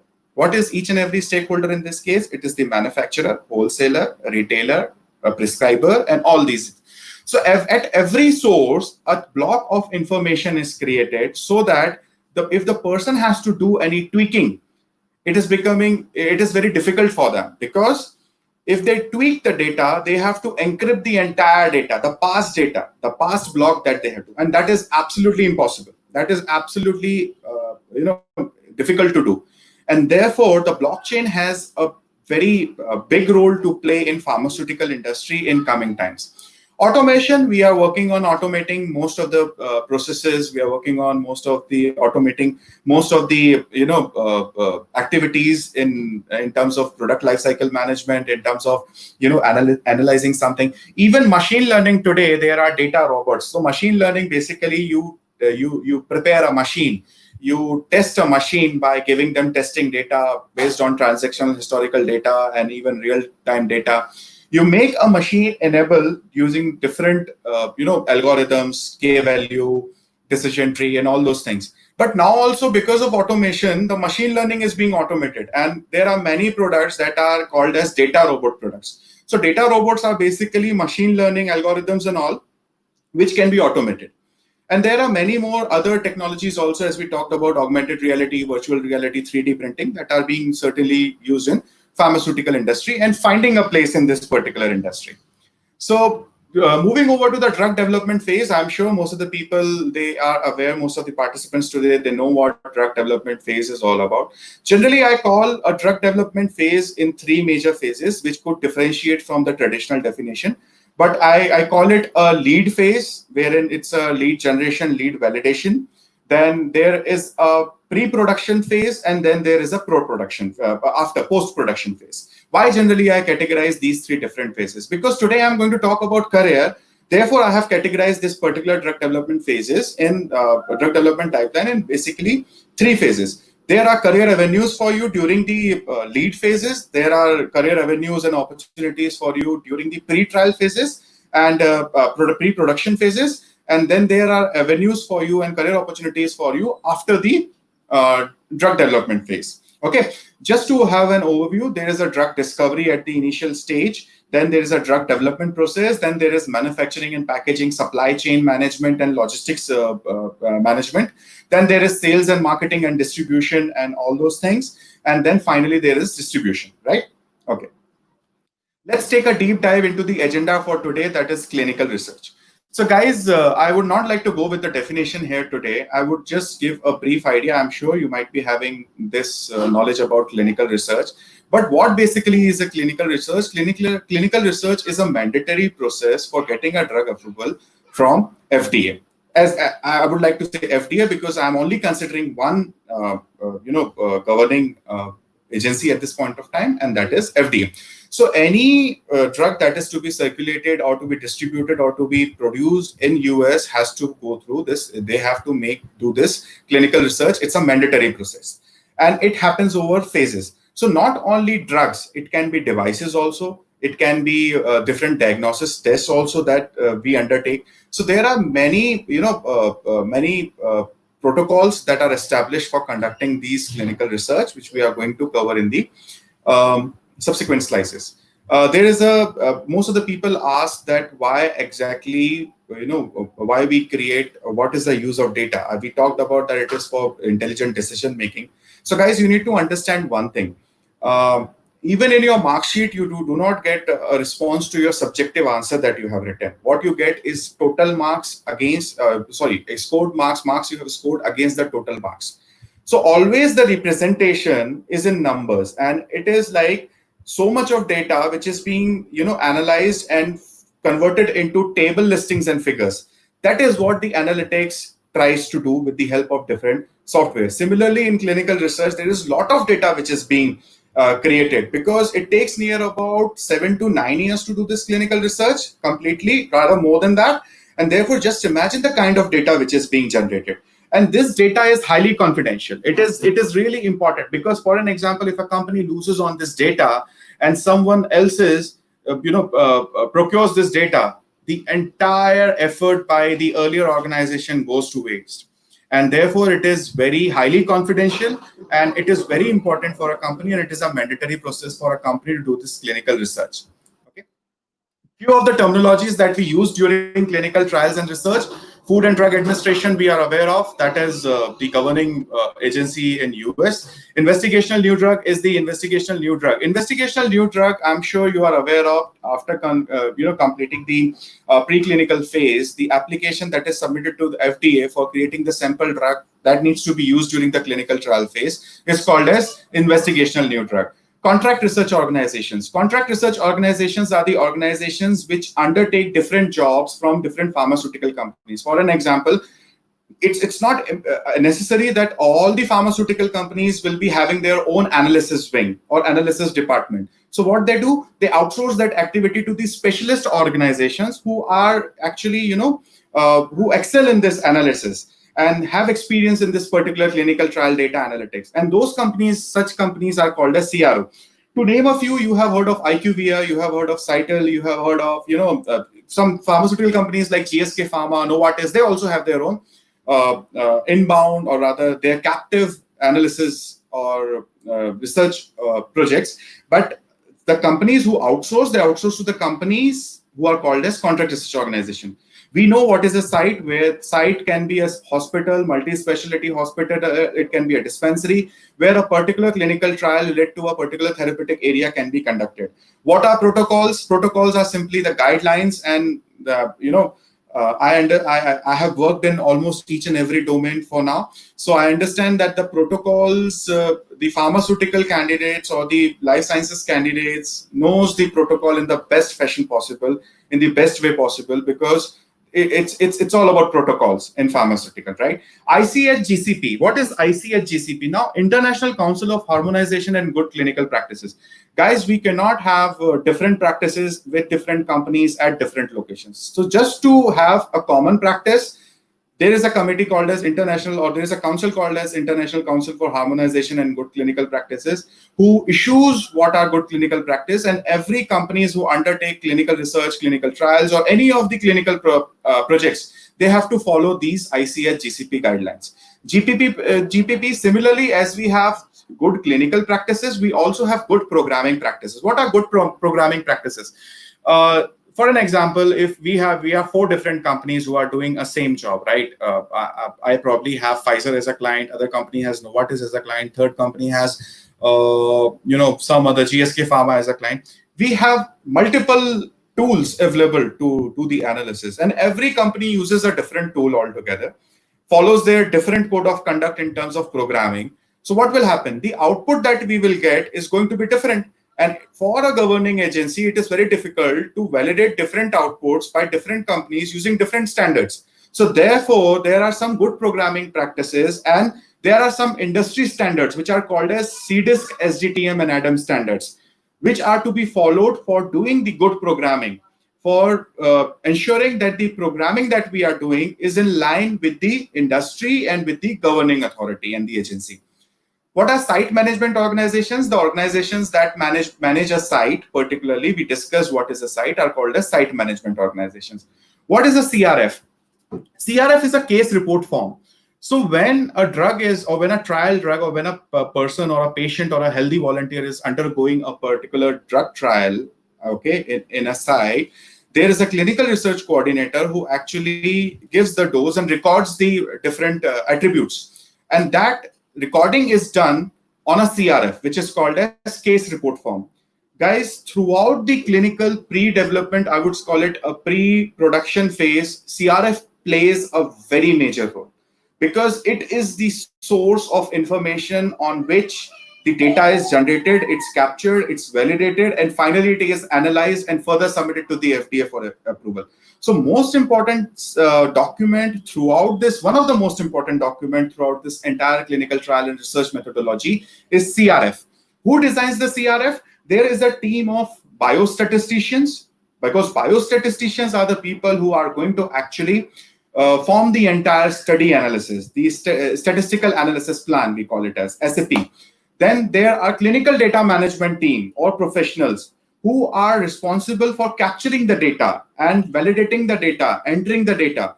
And then there are statistical programmers or clinical programmers. So a combination of these three professionals are the people who actually help or contribute in designing a proper CRF. It's a case report forms, right? Clinical research associate, person employed by the industry sponsor CRO to monitor clinical study at all the participating sites. Who are clinical research coordinators? Most of the people also look clinical research coordinator as a career avenue. Clinical research coordinators are the candidates who actually give the dose and documents all this attributes to the CRF. And most of the pharmaceutical graduates, the graduates belonging to life sciences domain and other domains as well, they are working at different hospitals and dispensaries and multi-specialty hospitals level and are working as a clinical research coordinator. What is informed consent? It is not mandatory for every patient or a healthy volunteer to go to or to enroll for a trial. Informed consent is a kind of declaration that every volunteer or anyone who has agreed to undertake this trial has to sign and has to accept and give it to the sponsor or give it to the concerned authority, because we cannot force an individual to go and without his consent to go and enroll for a trial. So informed consent is a kind of self-declaration that ki boss mere ko jo bhi hoga, I am going to be responsible and I hereby confirm that I am going to enroll for this particular trial. What is IRB? Institutional Review Board. Throughout the clinical trial and clinical research process, if you see all the entities that have come together, whether it is a sponsor, it's a pharmaceutical company, it's a validator, whosoever it is, they all want drug to be approved because that is going to help them, right? This is going to help them to contribute to their business. So there is a third party or there is a third board which ensures that all the interests of the of the patients, the healthy volunteers, and even the clinical research are met, and that board is called as Institutional Review Board. It is an independent committee, and it has prominent names from different walks of life, from different profiles, and they ensure that whatever the process, the protocols are followed, whatever the process is followed is actually as per the books, and they make sure that there is no tweaking done in any of the processes that are written and have been made mandatory to be followed during the clinical trials and clinical research. New drug application. So guys, there is a difference between investigational new drug application and new drug application. Investigational new drug application that we talked about. So if you see where is investigational new drug, it is the second point to the left, right? The second bullet point. So investigational new drug is actually filed after the preclinical research phase is over, and the sample drugs are to be manufactured for conducting the clinical trials. Okay, wherein the new drug application is basically the final kind of application that has been submitted to FDA with the help of biostatisticians, regulatory agencies, and clinical data management professionals for getting an approval on the manufacturing of a drug. So this is the final drug manufacturing approval, right? So investigational new drug application is for getting an approval on the trial, the drug, the trial drug, wherein new drug application is the application that is being, that is being requested for an approval after the trials are done for manufacturing of the final drug. Okay, so this is the drug discovery timeline. If you see that there is a pre-discovery phase that also takes near about 3 to 5 years, it is said, and there there's a target identification, then there is target validation, then there is drug discovery, 3 to 6 years. Preclinical is conducted, then IND is submitted to FDA for getting a drug approval, for the trial drug approval. Then the clinical trials is basically done in 3 phases. Generally, generally it is said that there are 4 phases, but I generally call it, just for a better understanding, I would like to keep it to 3 phases, 3 core phases of clinical trials. That is phase 1, phase 2, phase 3. We are going to discuss these phases, just going to have an Hawkeye view on these different phases towards the end of this, or in subsequent slides, and mostly towards the end of this webinar. Then finally, once this clinical trial is done, the NDA submission happens. Finally, the FDA takes an action on this NDA submission. Either they approve the drug or disapprove the drug. Once they approve the drug, they simply say, the manufacturing starts and then the distribution starts. Throughout this process of, drug discovery, preclinical, clinical trials, FDA review, and even post-marketing surveillance. So once the drug is distributed, some drugs have adverse drug reactions. There are some drug reactions. There are some severe drug reactions, which are to be accounted, which are to be recorded. And this recording is done by a team of professionals called as pharmacovigilance professionals. Okay, so that's about pharmacovigilance. So overall, if you see, there are 6 stages of drug development. There is a preclinical, there is an IND submission, then finally clinical studies. Then there is NDA submission, which is to be reviewed by FDA, and finally, based on the FDA review, the drug either gets an approval or is being rejected. Okay, this is just the graphical representation of what we discussed in the last slide. So before the trial begins, we are heading towards the trial. So before the trial begins, one can initiate testing on human beings. It is possible to initiate the testing on human beings. Extensive preclinical laboratory research is required. For this, it is very important that the person should have the entire preclinical or laboratory setup where the research can be, required. In some cases, the human beings experiments can be done before preclinical, but that comes as an attachment, that comes as an FOP. So we will leave that. We will not discuss at length in those cases, but we will just cover up we will just try and cover the normal modus operandi of a general drug. Let's not talk about any amendments or addendums. Research usually involves years of experiments in animals and human cells. That is fine. Sponsor provides the FDA. So whatever is being done before getting, to get an approval on IND, investigational new drug, the sponsor has to give all the information. What is the information? Animal study data and toxicity. What were the side effects that caused great harm? Data related to manufacturing, and then also the clinical protocols or the study plans that were associated with the entire research. Where the study is conducted, who has conducted the study, how we plan to go ahead with this. All the information related to the drug and is given in the IND application. And once the IND is approved, it goes further for the trial drug approval. Right? There are different types of clinical research that we can actually categorize a clinical research in. There is a treatment research, which is generally involves in interventions such as medication, psychotherapy, and new devices or new approaches for surgery or radiation therapy. Then there is something related to prevention research. For example, different kinds of prevention research may study medicines, vitamins, vaccines, minerals, or lifestyle changes due to which could be the cause. Diagnostic research, for particularly related to the diagnosis. Screening research aims to find the best ways to detect certain disorders or health conditions. Then there is quality of life research. This is something a talk. I call it a talk of the town today. It's a talk of town because a lot of work is being done in this particular research. Quality of life research. Most of the apps are created to ensure or to judge or to explore the quality of life. And then there are research related to genetic studies. There are research related to epidemiological studies. So there are different broad categorization of the different clinical research that is being followed. Now, there are different clinical trials that happen. Now, there are basically 5 types of trials, I call it. The first, we call it an open label trial. So open label trial is basically where the investigator and the patient knows the full details of the treatment. Whatever the trial or the drug that the patient or the investigator is giving to the patient and patient is consuming, both know the full details of the treatment, what they have enrolled for and what is being carried out. Single blind is basically the investigator knows the detail. The investigator knows the detail, but the patient doesn't have an idea. Double blind is neither investigator nor patient. Both of them are not aware about the treatment details. Okay. Triple blind is that neither the investigator knows, neither the patient knows, and finally even one of the statisticians, because I told you that biostatisticians play a major role in formulating the entire statistical analysis plan and the study, they themselves also do not have an idea about what basically the drug or the treatment is under trial.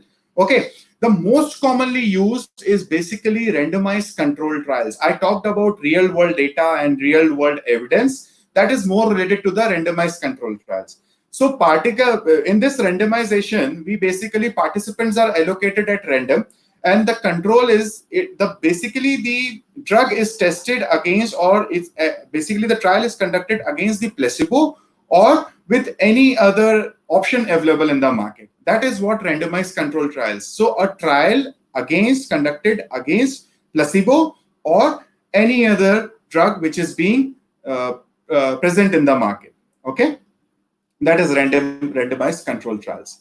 Clinical trial phase, this is just a graphical representation of what we discussed in the beginning. There is preclinical, then there is clinical trials, which happens over a period, over 3 phases: phase 1, phase 2, phase 3. Then the NDA drug, new drug application is filed with the FDA for the review. And finally, once the review is done, and it takes near about 1.5 to 2 years for FDA to review the entire new drug application. And finally, based on that, they give further approval for drug manufacturing. And finally, the licensing happens. Who is going to be the manufacturer? Well, how is it going to be distributed? And then all those discussion happens in this. At the end, the new drug application is filed. Right. So just to understand the data flow that we have talked about, guys, first of all, a protocol, a set of guidelines is designed by a team called as clinical data management professionals, statistical programmers or clinical programmers.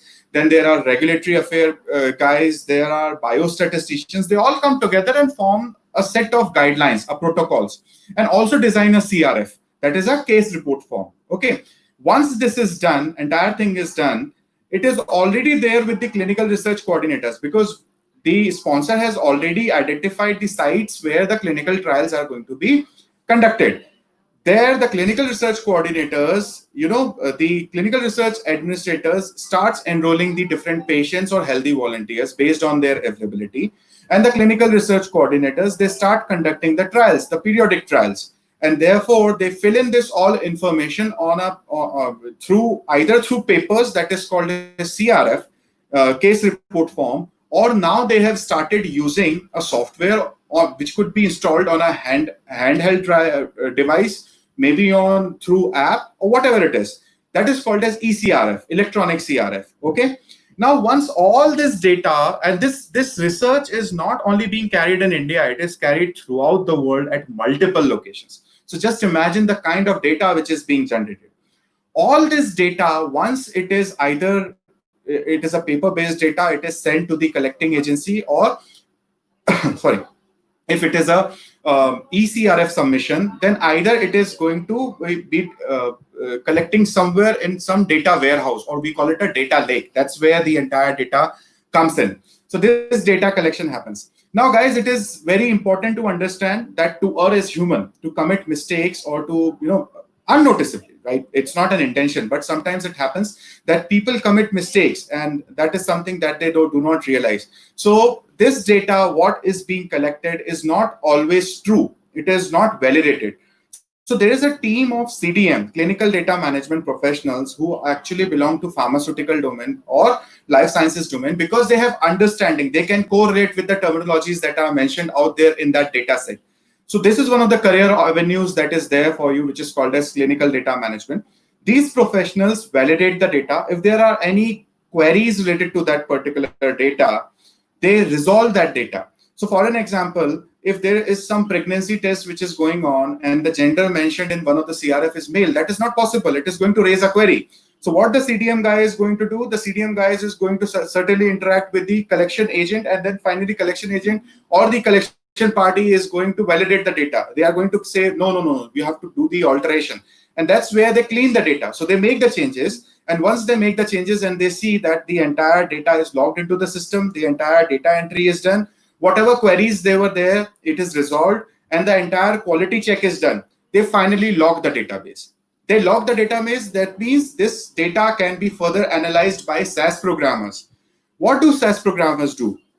We discussed that there is a statistical analysis plan that is being created, because for any drug there are different variables that needs to be considered. What are variables?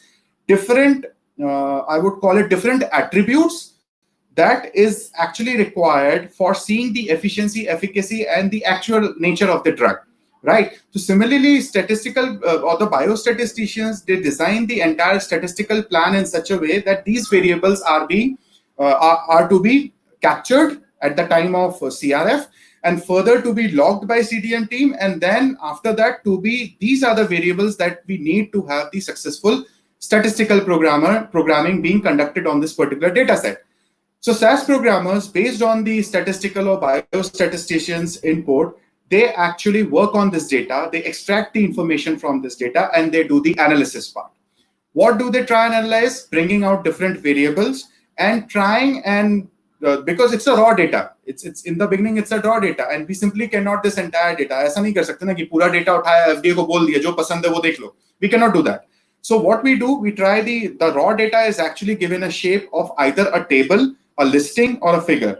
Because even in your mark sheet, if I give you all 200 questions that you have answered, it becomes very difficult for you to answer, right? To make a judgment whether bhai ye sahi kiya ki nahi kiya. So similarly, in the case of statistical programmers, also their job is to simply, convert this raw data and form reasonable outputs in terms of tables, listing, and figures that could be further analyzed by the FDA. So once this SAS programming is done, this SAS programming is particularly handed over to biostatisticians, the people who have actually designed the entire statistical plan. Biostatisticians are the team of statisticians who have worked throughout the entire clinical trials, designing of the clinical trial, designing of the CRF, designing the entire statistical analysis plan. And SAS programmers and statisticians and CDM come together and validate the data. They see whether this data is actually has the information that is actually required. How we do this statistical analysis? Now, for doing this statistical analysis, there are different tools which are there in the market. Okay, for example, the most used tool in the industry at this point of time is SAS, Statistical Analysis System. So guys, there is an understanding that SAS is kind of made mandatory to do the analysis. FDA doesn't say that it is mandatory to use statistical analysis. FDA says you bring me a report that can be validated. So statistical analysis system, or SAS, clinical SAS that we use at this point of time, meets the entire needs of the FDA. It is strictly as per the FDA. Even I talked about different industry standards that needs to be followed during GPP, good programming practices. SAS complies to all those standards, which we call it as CDISC, SDTM, and ADAM standards. Okay, these are different standards. You can simply put up a Google search if you want to learn this in detail. And the best part is that CDISC, SDTM, ADAM, it's open to all information. I think anyone can access their website because it's a consortium. It's a consortium where like-minded people, like-minded entities have come together and formed these guidelines. So even if you want to have an understanding about CDISC, SDTM, and ADAM standards that need to be followed during clinical programming, I think you can simply log into their website and you can study from there. So SAS is one of the tools that is most preferred because it has the guidelines. It meets the expectations of FDAs. What are other tools that are being used for? So there are other tools called as R programming. R programming is again which is being used, but at this point of time there are some challenges related to the validation part of it. So it is not that prominently used, but still a lot of work is being done on. Because SAS is very expensive. It's very expensive for a company to buy the license. So at this point of time, if you ask me that which is the only software, licensed software, that is SAS. There are other tools also which are open source like R and Python, which are I could say which are a part of research and development, but it will take some time. But the industry is heading towards that. Okay, and if not today, but maybe some years down the line, industry is heading towards Python, R, because of their extended capabilities. Then there is finally the clinical data report, which is formed with the collaboration of SAS programmers, statistical programmers, and clinical data and regulatory affairs. And this particular clinical data report is submitted to FDA for the approval. So this is the entire data flow right from the clinical trials to CRF. Then after that, data collection, the clinical data management professionals filtering the data, answering the queries, locking the database for SAS programmers, then finally SAS programmers who are actually analyzing this data, forming the table listings and figures, finally giving it to the biostatisticians validating this analysis, and finally with the help of CDM team, the biostatistics team, and programmers and regulatory affairs team, compiling a clinical data report and submitting it to the FDA. So these are the different data flow process. This is a different data flow process, which is right there in front of you, and it gives different career options to you as well. Clinical data management, we have discussed in length that what exactly the clinical data management is talked about. So we already know what statistical or clinical SAS programmers are. We discussed about one more opportunities that is particularly related to statistics professionals, which are biostatisticians who work in clinical domain, right? Then we talked about career avenues as a clinical data management professionals, what exactly the job of a clinical data management professional is all about. We also discussed a job called as a job avenue that is called as pharmacovigilance. What does a pharmacovigilance professionals do? That also we have covered. We have also talked about clinical research coordinators. What is their job profile? Where do they work? Initially, we discussed about the sites, and on those in those sites there are people who belong to life sciences or pharma graduates who work as clinical research coordinators under the clinical research or clinical trial administrator, who are generally doctors. So that is clinical research coordinators. So these are different avenues which are particularly there in front of you during the pre-production of the drug or the drug development. These are the examples of case report forms. The left image shows a paper CRF, and it is still used at some places, but most of the companies have now switched over to ECRF, that is e-customer report form or case report form, and that's to the image to the right depicts the ECRF. So we talked about clinical data management and pharmacovigilance. Then there is once the FDA approves the drug, it enters the market.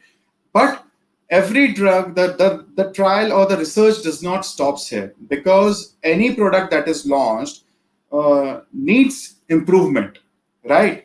And improvement is an ongoing process. So any drug, if it shows any kind of drug reaction, it is to be recorded, and the recording is done by a team of pharmacovigilance professionals. Again, pharmacovigilance professionals are and they also have standard operating procedures, and they have different guidelines established, and they have to follow that. We need to understand one thing, that even in analytics, right? Even in analytics in pharmaceutical or clinical domain, it is highly regulated. You will not find any industry standards in other domains as such, but in clinical and pharmaceutical, it is highly regulated, and everything is written. Even for programming, everything is written, that what are the standards, what is the format, how the data should be captured. Everything is mentioned, and you have to stick to that, right? So pharmacovigilance, again, it is being written, it has been documented, and the team of pharmacovigilance experts or professionals have to follow those particular standards as well. So this is something the entire clinical trial process looks like. There are protocols. Who designed these protocols? Then a team of biostatisticians, clinical data management professionals, and statistical programmers, they come together along with regulatory affairs guys and forming the protocol. Then we find the site. We find a site. That means the site management organizations, they find the site, and then finally the clinical research coordinator conducts the trial there, right? Then there is an ethics committee. We talked about institutional review board. Then finally the distribution of drug happens. The patient is recruited. Again, the CRC actually gives the trial drugs to these patients, enters all the details in the CRF and the ECRF. ECRF is collected, and then it is being submitted, and a data lake is created. Clinical data management professionals access this data lake, data warehouse, and then finally validate, do the query management part, refine the data, and finally log the data for the statistical analysis to work on this data to create table listings and figures, right?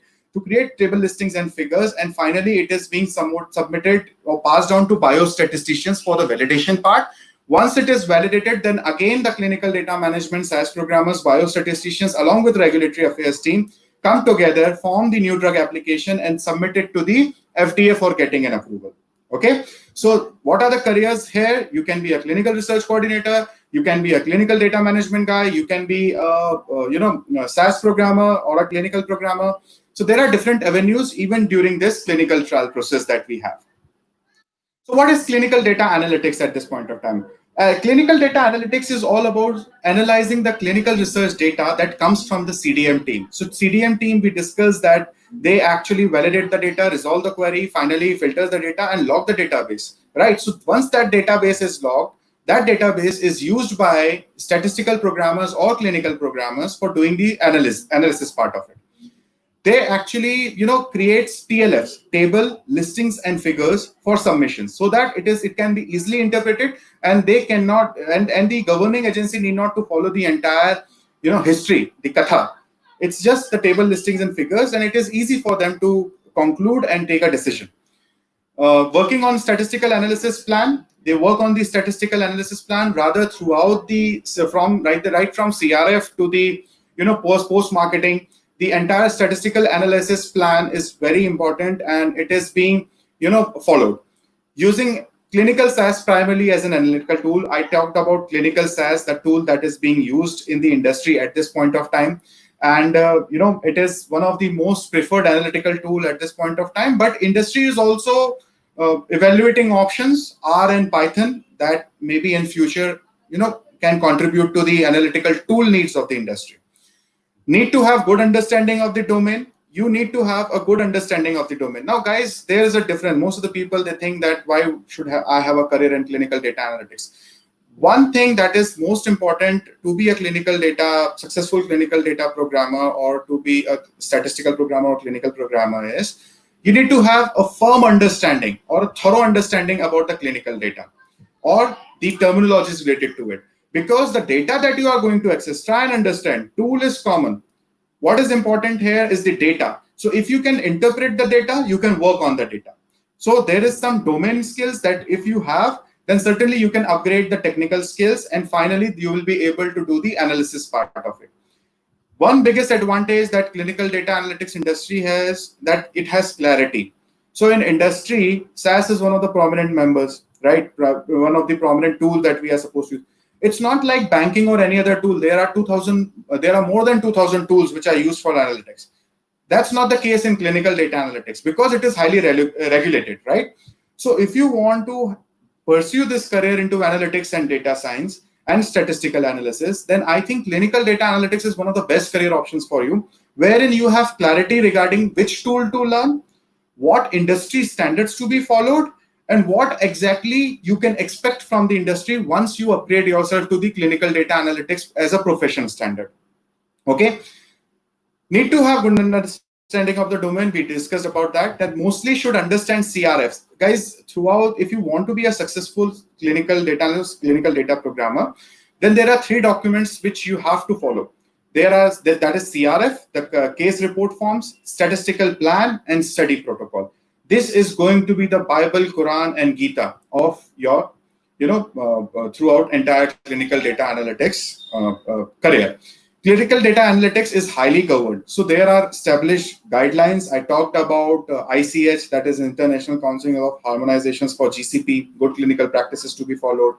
Then I talked about good programming practices that to be followed. I talked about Consortium for Data Exchange, that is CDISC, SDTM and ADAM standards that need to be followed. So everything is written. Unlike any other industry, the clinical data analytics is highly governed. So what is clinical SAS? Now let's get to one of the tools. So if I talk about data analytics, guys, even if I talk about data science, please understand that data science in itself is not a tool. It is a combination of different practices and tools, and overall it is called as data science. So even for data science, if you ask me, you need to have understanding about bit of computer programming. You should have some understanding about the statistics part, mean, median, mode, and some, then some related to algorithms, something related to your domain. A domain knowledge you should have if you want to be a successful data scientist. Along with that, you need to have understanding about the tool that is used to perform actions or perform a task. If you combine all these skills, then finally you become a data scientist. So अगर कोई आपसे बोलेगा कि मेरे को data science पढ़ना है, आप अगर data science भी पढ़ोगे, under data science you will be learning different tools which I use, different algorithms which we follow, different machine learning projects, or how to test a machine, how to give a test data set to a machine. So there are different practices if you want to explore or make a career in data science. So clinical SAS is one of such tool that we use for analysis, and SAS is basically statistical analysis system. It is not mandatory, but it is preferred by FDA. If you have to make a trial submission, it is preferred that FDA asks to follow SAS because it meets almost all the requirements of FDA. SAS programmers works on CDM output. This we already discussed. We actually convert the data into analyzable format using SAS coding, and this is further used by biostatisticians for final reporting. Okay, this is what we have discussed. SAS is not only limited to life sciences. SAS has multiple applications. It is also majorly used in banking. So automotive, retail, insurance. Remember the second slide that we talked about domain. Automotive, retail, insurance, life sciences, banking, sports, all these are domain.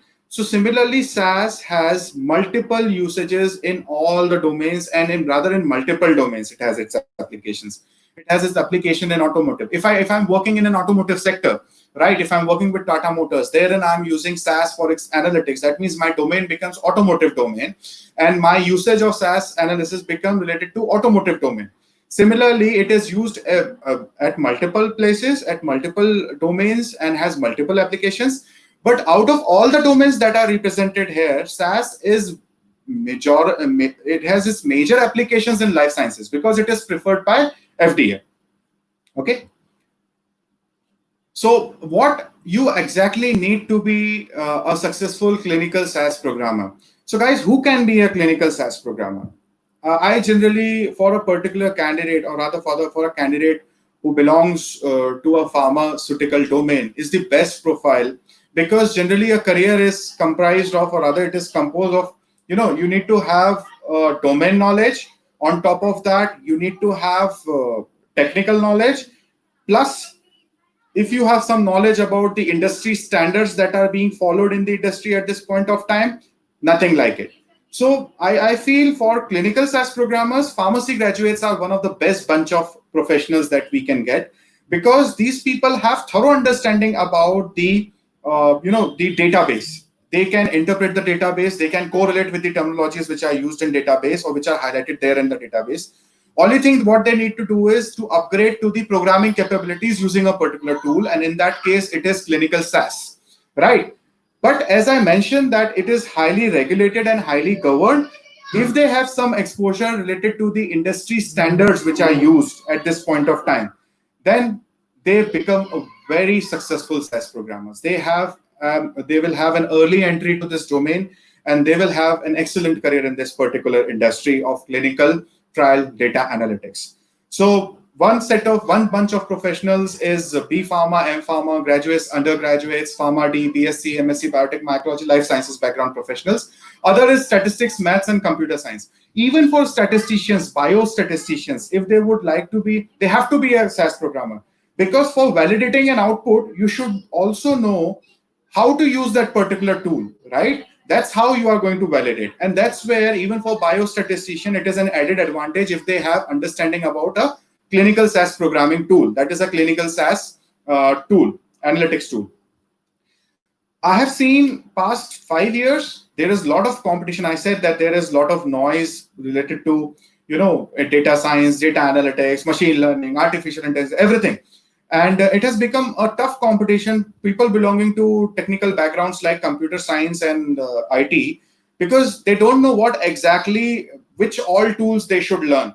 They do not have domain skills. But it's unlike in your case, because in your case, you know what are the tools that you should learn. for becoming a clinical SAS programmer. You know which tool you should learn, which knowledge is essential for you to become a successful SAS programmer. What are the industry standards that needs to be followed, right? So it becomes easy for even a computer science or technical candidate to explore a career opportunity because they already have programming skills. What they do is they upgrade themselves to the domain knowledge and to different therapeutic areas. And once they have both the skills, they try and learn the industry standards by reaching out to different training institutes or educational institutes, or even various learning initiatives, or visiting their website. And finally they become they get a chance to enter this particular industry. So past 5 years, I have seen most of the biotechnology, most of the BTech and BE candidates belonging to computer science and IT also entering this field. Most of the doctors also, I have seen most of the VPs, most of the company leaders, CXOs, they belong to this particular medicines domain, and they also explore a career in this particular clinical SAS programming field.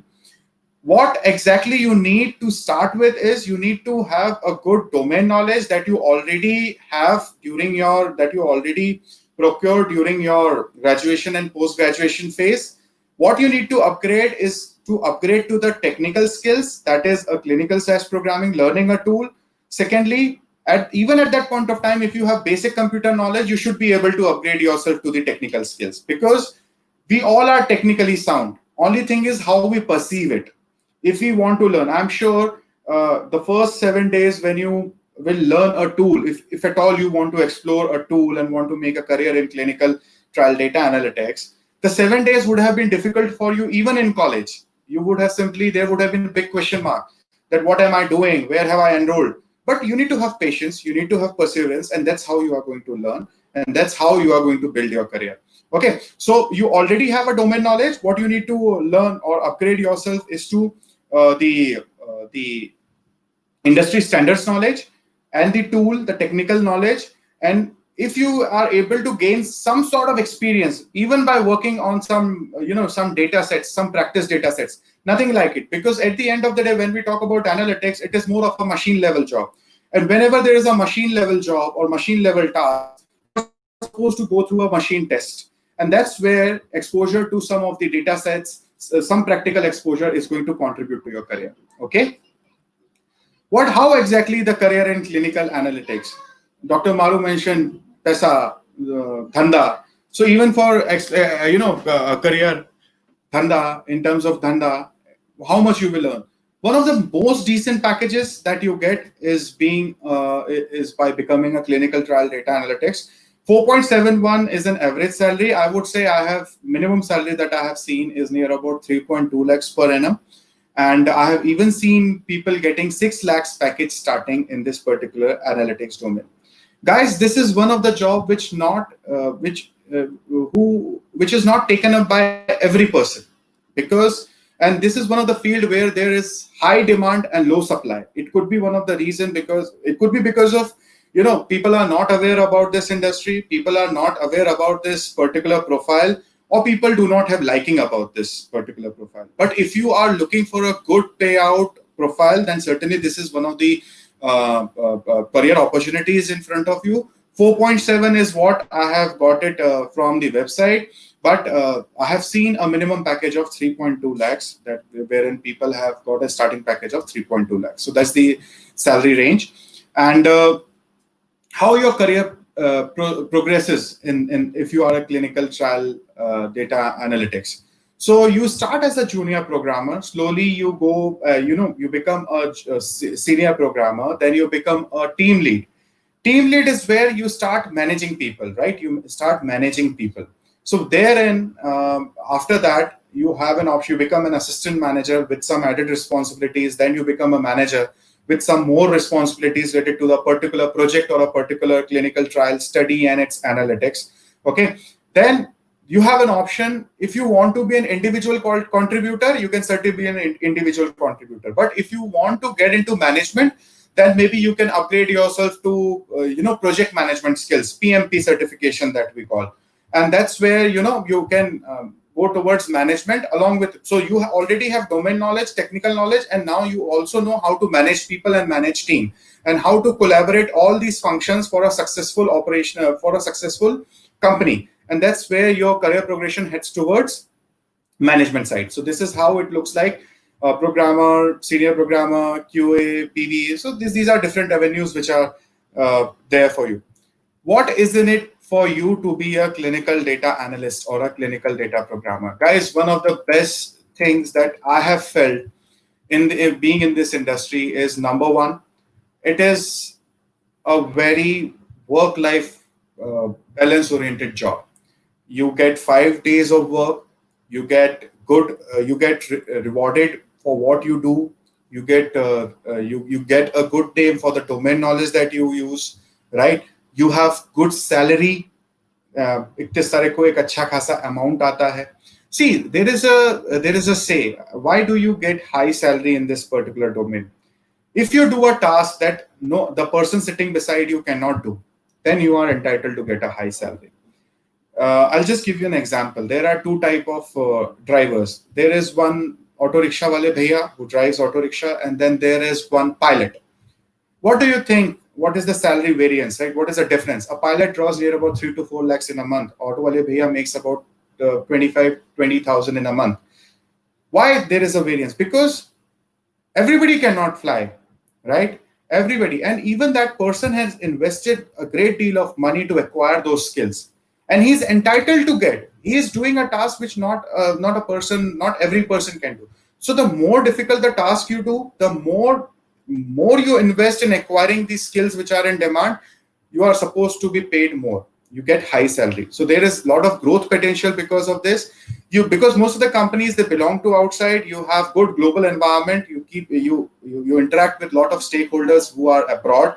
You also get abroad opportunities because most of the companies and shareholders and stakeholders and even the related agencies are there settled abroad, and they are so there you have an opportunity.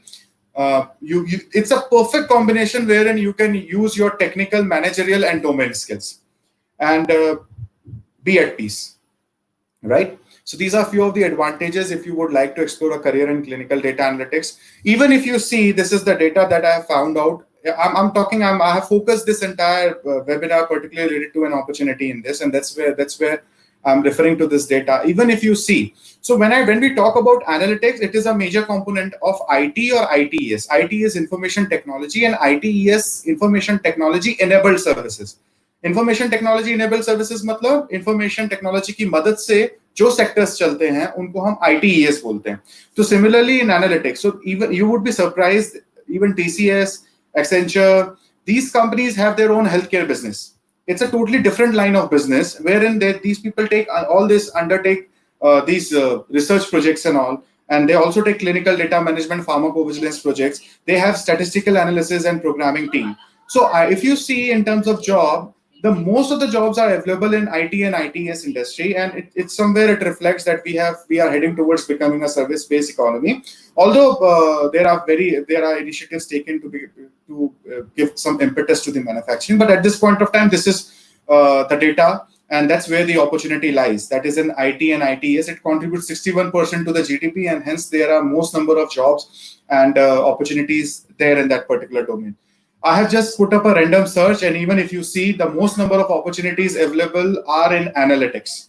So if you say that I do not find a job, then there is some problem. You probably do not have the skill set that is required by the industry. So there is a reason that you should upgrade, okay? And that's how you will be successful. Who are the major recruiters who hire clinical programmers or analysts?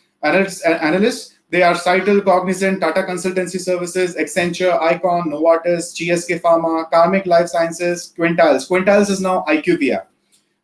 Then Inventive Health, Cyformix, Genpact, Omnicare, Parexel, Lulu Technologies, Scandal, Biocon, Lambda. If you ask me a count, there are near about 72 companies who undertake these projects of clinical programming and clinical trial data analytics.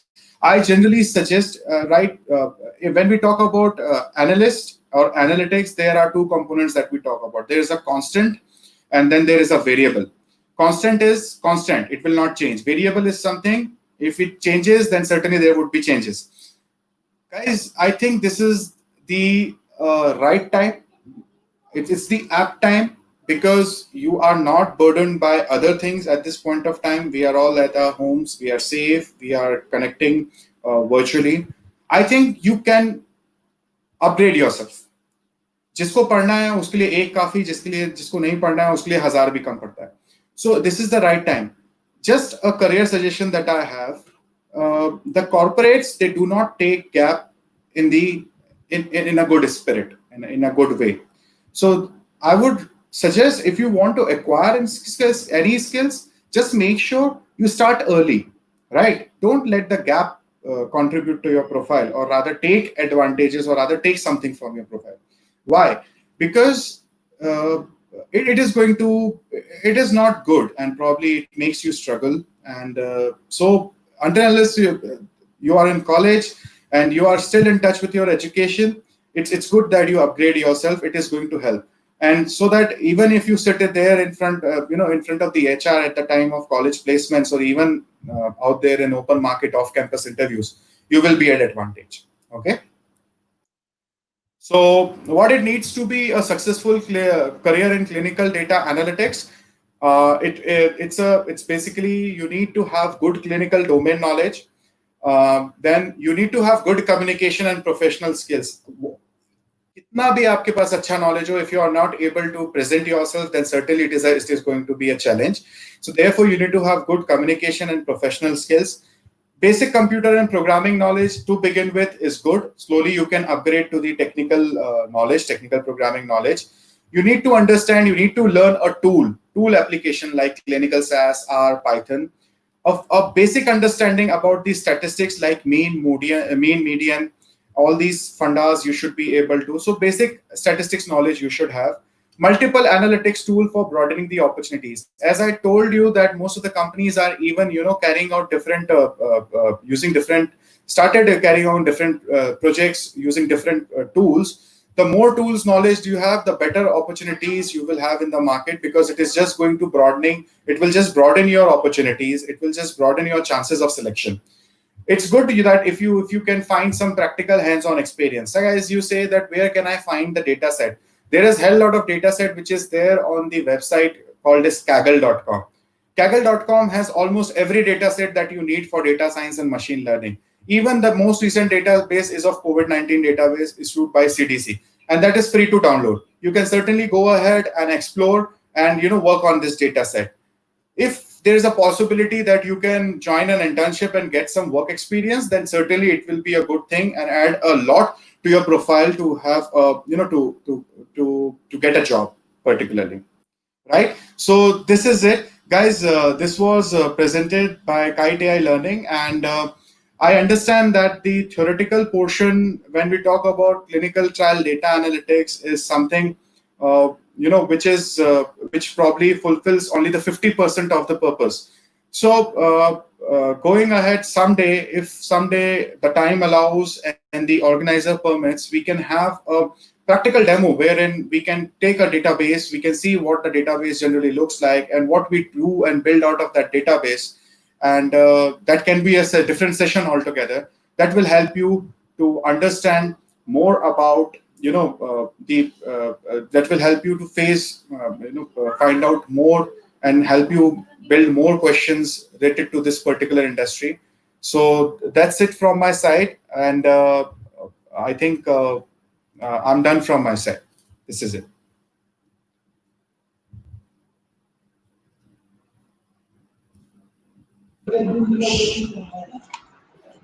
Okay, thank you, sir. Thank you very much for such a nice session, which was basically focusing on the job opportunities for our emerging pharmacists.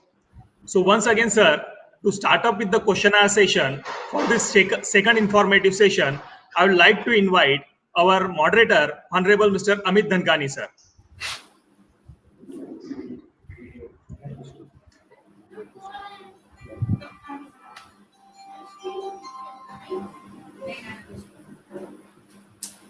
Ji sir, sir मैं ये बोल रही हूँ।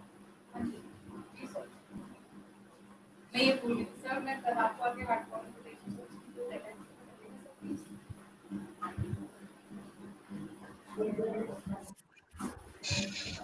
Thank you, sir. Thank you very much for your nice, informative, and brainstorming session. You explained nice about the career options in pharmacy as a clinical data analyst. You also elaborated well about the performance of pharma sector nowadays. You also explained nicely about the needs of software and technology in industries. Each and every aspect of clinical trials was well explained in detail by you. Thank you. Thank you very much for such an elegant session, sir. Now we will move towards the questionnaire session. The first question is from Mr. Nandan Jadhav. He is asking that, sir, as we know, most of countries are trying to invest on vaccines in such a pandemic diseases, but still they are in clinical trials. So why there is no any emergency trials that can give vaccine early?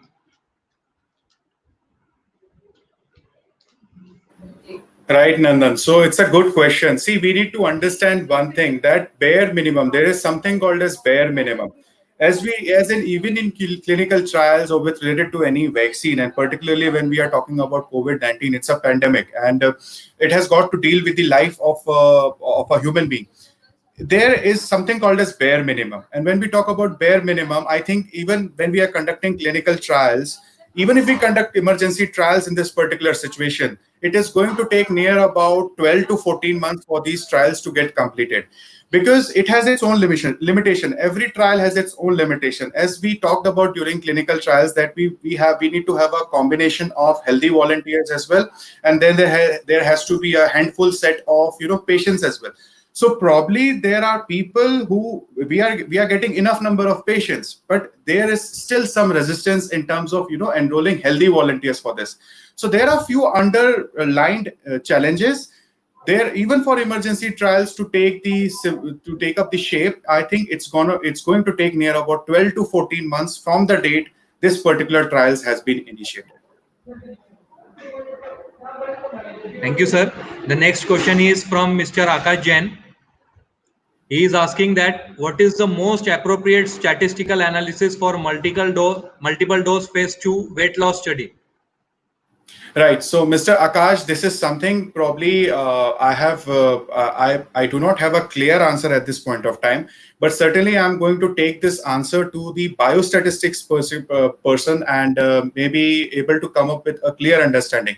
Because if I say something, it is going to, I will not justify the purpose of this webinar. So I'll note this question, and maybe I'll get back to you with a detailed explanation about the statistical analysis that we follow and what are the outcomes and how does the validation happens over a mail to you. Okay. The next question is from Dr. Gancham Chavan. He is asking that is there any special training required for a BPharm student to enroll as a clinical analyst in industry? Right. So, Dr. Ghansham, certainly, as we discussed, that any career that we talk about is basically a combination of domain skills, technical skills, and some backed up experience, right?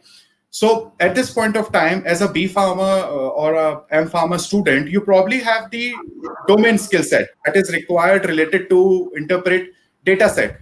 But how to use that particular terminologies and data set and extract that information on a technical tool called as clinical SAS or some other tool called as R and Python, that is something that you have to learn.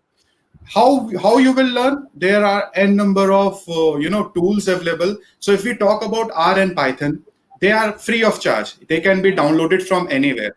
Even SAS has a university edition that you can download, and you can simply work at home and gain some exposure, which would be more than enough at this point of time for you getting an entry to the industry.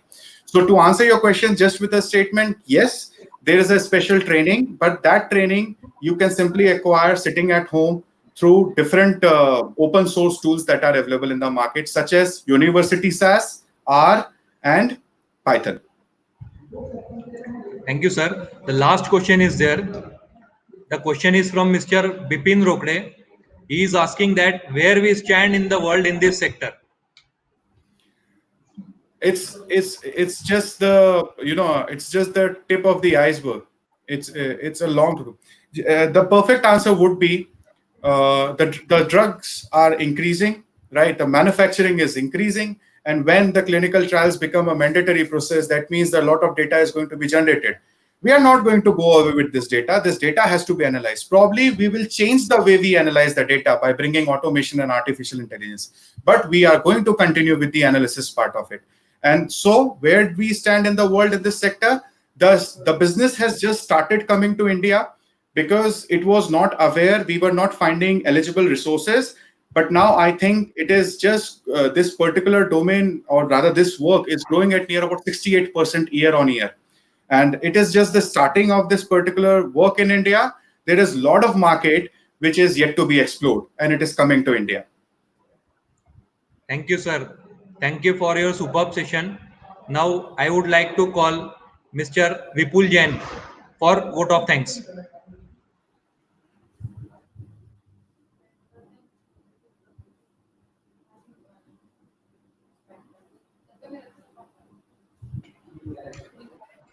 Once again, a very good afternoon to all of you. It's a pleasure for me to deliver a vote of thanks for all the valuable participants and the speaker of this webinar. Thus, on the behalf of Chief Coordinator, and Organizing Committee, I would like to thank our both dynamic and eminent speakers who gave their precious and the valuable time. I would also like to thank management of our Mandal who has gave us permission to organize this event. Also, I am thankful to our principal sir, Honorable Dr. S.P. Pawar sir, because without his continuous encouragement and support, this event would not be possible. I am again thankful to our entire teaching staff, non-teaching staff, and backstage efforts, help, and cooperation of the others. And last but not least, from the bottom of my heart, I am thankful to all our participants who joined us from the different parts of our country to make this event successful. Once again, I am thankful to all on the behalf of our Pujya Sane Guruji Vidya Prasarak Mandal's College of Pharmacy, Shahada. With this, now I hereby declare that this is the end of the webinar. Thank you all of you. Thank you very much.